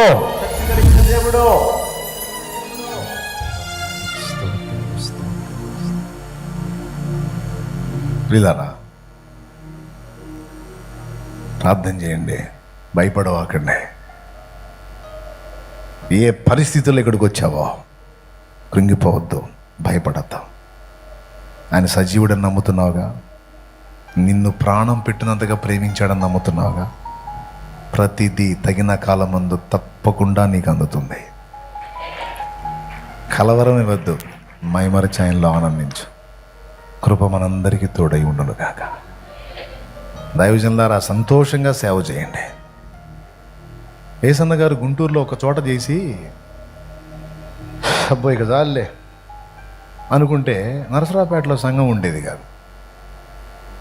ఏసన్న గారు కష్టపడ్డాడు, సేవ చేశాడు, కొంతమంది దైవజనులు సిద్ధపరిచాడు. అందులో జానయ్య పాష గారు ఒకడు. ఆ నరసరావుపేటలో ఏదో పరిచర్య చేసి ఆయన పంపించి అక్కడ పెద్ద ఆయన్ని పరిచర్య చేయించాడు. ఫలితంగా నేను క్యాచ్ అయ్యా అక్కడ. అందుకే ఒక చోట పరిచర్య చేసిన దైవజనుడు ఒక చోట ఆగిపోకుండా మరో చోట దేవుని పనిలో ముందుకు సాగిపోతూ ఉంటే ఎక్కడ ఏ కార్యం చేస్తాడో తెలియదు. అందుకే సమయం పోనీయకుండా ప్రకటించండి, నిజమైన దేవుడు ఆయన త్వరలో రానై ఉన్నాడు. హల్లెలూయా. ఇబ్బంది పెట్టాను మిమ్మల్ని? ఇబ్బంది పెట్టినా చెబుతారా ఇబ్బందిగా ఉందని? ఏమో లేరా నాయన, పిలిచా వచ్చావు, ఇక నువ్వు ఏం చెప్పి ఇక సమర దయాగా అంటారా? ఒక్కసారి కళ్ళు మూసి తలలో ఉంచండి, ఒక చిన్న ప్రార్థన చేస్తాం. పరిశుద్ధ ప్రభువా, నీ బిడ్డని దీవించు. ఎంతమంది కన్నీళ్లతో ఇక్కడికి వచ్చారు, ఎంతమంది శాపాన్ని అనుభవిస్తూ ఇక్కడికి వచ్చారు, ఎంతమంది వ్యసనాల్లో ఇక్కడికి వచ్చారు, ఎంతమంది బంధకాల్లో ఇక్కడికి వచ్చారు, ఎంతమంది చచ్చిపోవాలనే విరక్తిలో ఇక్కడికి వచ్చారు. ఒక్కసారి వారిని దర్శించు. నాతో మాట్లాడిన వాడా, నన్ను దర్శించిన వాడా, వారితో మాట్లాడు, వారిని దర్శించు. నీ పందిళ్లలో పడి అయ్యా యేసయ్యా నా దగ్గరకు రాయ్యా అని పిలుస్తారు. వారి దగ్గరికి రా, వారితో మాట్లాడు, వారిని ఆదరించు. నాకు దర్శనం ఇచ్చిన వాడ వారిని దర్శించు. వారి జీవితాలను ఆశ్చర్యకరమైన మలుపు తిప్పు. వారి కన్నీరుతుడు యేసయ్యా నీవే నిజమైన దేవుడవని, ఇదిగో పాప శాప బంధకాల్లో నశించిపోతున్న ఆత్మలకు ఏకైక రక్షకుడవు నీవేనని, నీవు తప్ప మరొక రక్షకుడు లేడని బాహాటంగా ప్రకటించు. ఈ బిడ్డలకు వారి హృదయాలకు నువ్వే కార్యం చేసి వారి ఆత్మను నువ్వే రక్షించు. యేసునామములో ఆమేన్. కొంచెం కూర్చుందాం, వెళ్దాం. కూర్చుందాం, కూర్చుంటే ఒక పాట పాడదామని. ఓకేనా? పాట ఎందుకంటే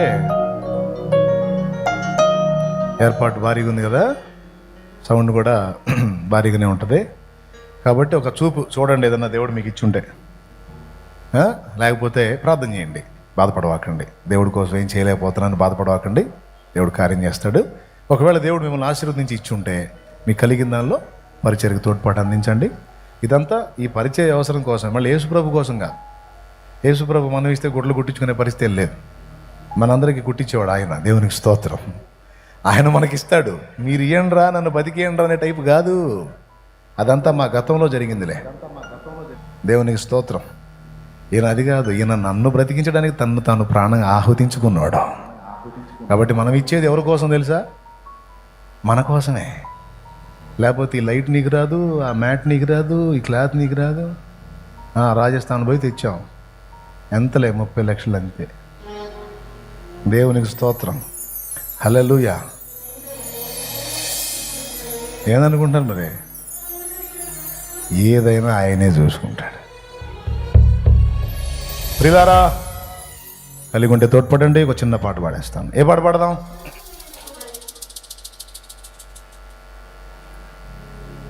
అదే, నవ్వని నవ్వని నవ్వే వారిని నవ్వని,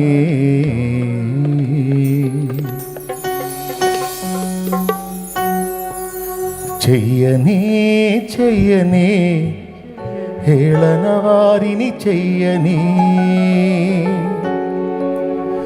నవ్వని నవ్వని నవ్వే వారిని నవ్వని, చెయ్యని చెయ్యని హేళన వారిని చెయ్యని, నవ్వని నవ్వని నవ్వే వారిని నవ్వని, చెయ్యని చెయ్యని చెయ్యని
సంద్రాలతో సరిపోలిస్తే చినుకు చిన్నదైనా, పచ్చనైన పైరుకు జీవం చిన్ని చినుకులేగా.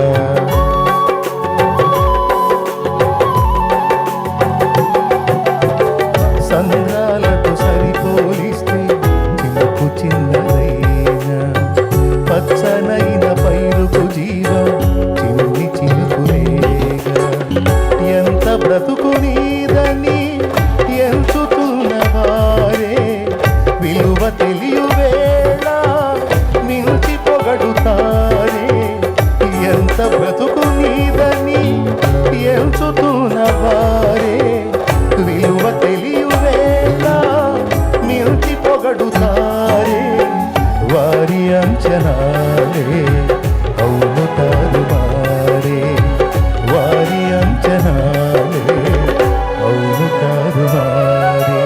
నవ్వని నవ్వని నవ్వే వారిని నవ్వని ప్రియని భలే. నవ్వని నవ్వని పాడండి. హేళన వారిని చెయ్యని.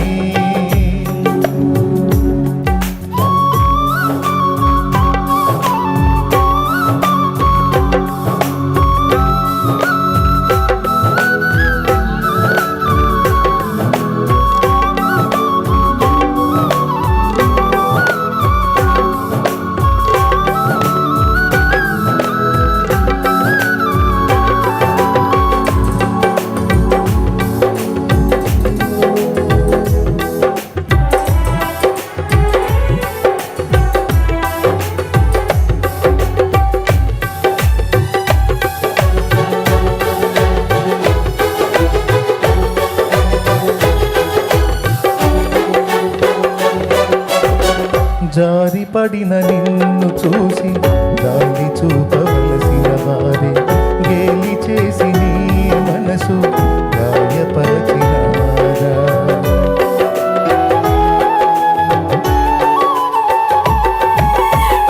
జారిపడిన నిన్ను చూసి గాలి చూపవలసిన వారే గేలి చేసి నీ మనసు గాయపరచినారా. కృంగుబాటులేలా లొంగిపోదు వేళ మండుతుంది నీపై యేసు ప్రేమ జ్వాల. కృంగుబాటులేలా ప్రజ్వలించే నీపై యేసు ప్రేమ జ్వాల. వారి వెర్రి గోల లక్ష్య పెట్టనేలా. దైవ కార్యముంది చూడు కన్నులారా.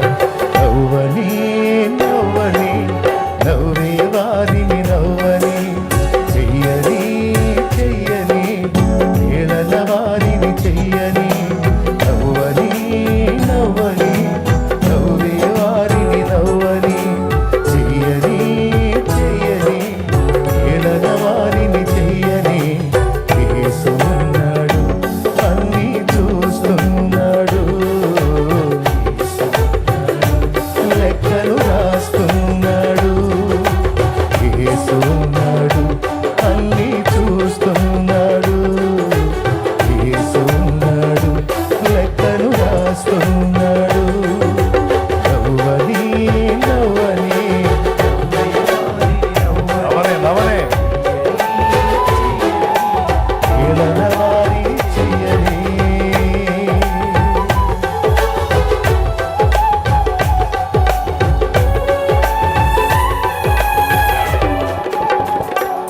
Praise the lord. హల్లెలూయా. ఇంక లేచి నిలబడదామా? ఇంకలేండి. ఇంకేం నడుచుతున్న టైం చాలా అయింది. పాడలేండి. ఈ మహాకూటల్లో ఒక్కసారన్నా సువార్త చెప్పాలి, నేనెందుకు దేవుని వైపు తిరిగాననే సాక్ష్యం ఇవ్వాలనిపించింది. అందుకే మీతో పంచుకున్నాను ఈ విషయాన్ని. మీరు కూడా మీ సాక్ష్యాన్ని ఇతరులతో పంచుకున్న బద్దులై ఉన్నారు, గుర్తుపెట్టుకోండి. రక్షణకు సిద్ధపడ్డ వాళ్ళు రేపు మధ్యాహ్నం కూటమిలో బాప్తిస్మ కార్యక్రమం ఉంటుంది, సిద్ధపడండి. ఆల్రెడీ రక్షణ పొందినవారు దేన్ని గురించి కలవరపడక త్వరలో రాబోతున్నాడు యేసయ్య. ఆయన రాజ్య విస్తరణ కొరకు మీరు చేయగలిగినంత పరిచర్య చేయండి, దాని మీద మనసు పెట్టండి. ఆల్రెడీ మీరు దేవుని కృపలో నా సందేశాలు వింటున్నాడు.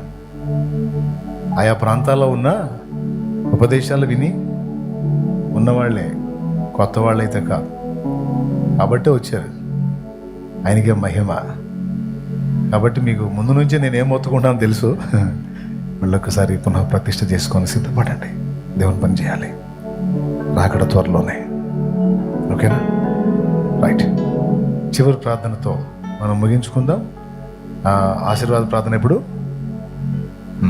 ఇది ప్రార్థన ముగింపు కాదు, కొనసాగింపు. Okay, right.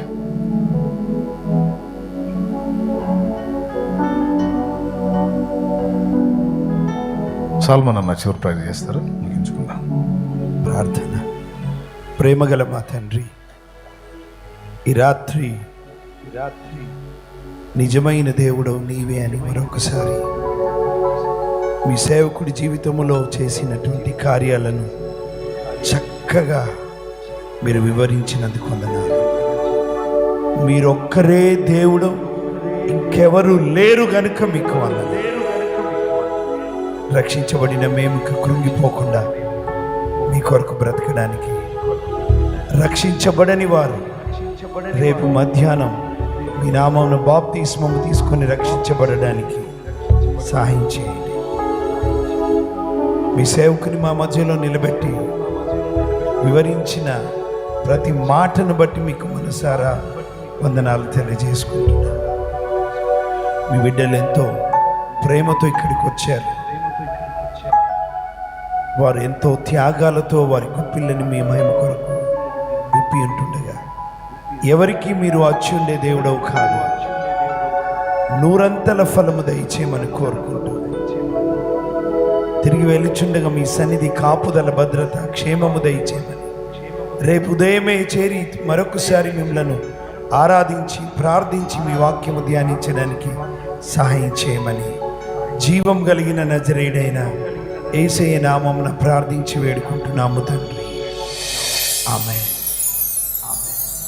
యేసు రక్తమునకు యేసు నామమునకు సంపూర్ణ విజయం కలుగును. పగటి కూటంలో కలుసుకుందామా? రక్షణకు తీర్మానించుకున్న వాళ్ళు సిద్ధపడండి నాన్న. ప్రార్థనలో గడపండి, పాపాలు ఒప్పుకోండి, ఇంకా చేయకూడదని తీర్మానం చేసుకోండి, ఇక ఆయన రక్తంలో కడిగేసుకోండి, ఇక నూతన జన్మ అనుభవంలోకి రండి. నా జీవితంలో అలాంటి కార్యాలు జరిగించిన దేవుడు నీ జీవితాన్ని కూడా ఆ విధమైన మలుపు తిప్పుతాడు. ఇది కీలకమైన టైం. ఈ టైంలో నువ్వు మంచి నిర్ణయం తీసుకో. ఈ నిర్ణయం నీ భవిష్యత్తును శాసిస్తుంది. ఏముందిలే అని దాటి అవతలికి వెళితే చాలా లాస్ అవుతావు. నిర్ణయం నీదే. కృప మనందరికీ తోడై ఉండరు కాక.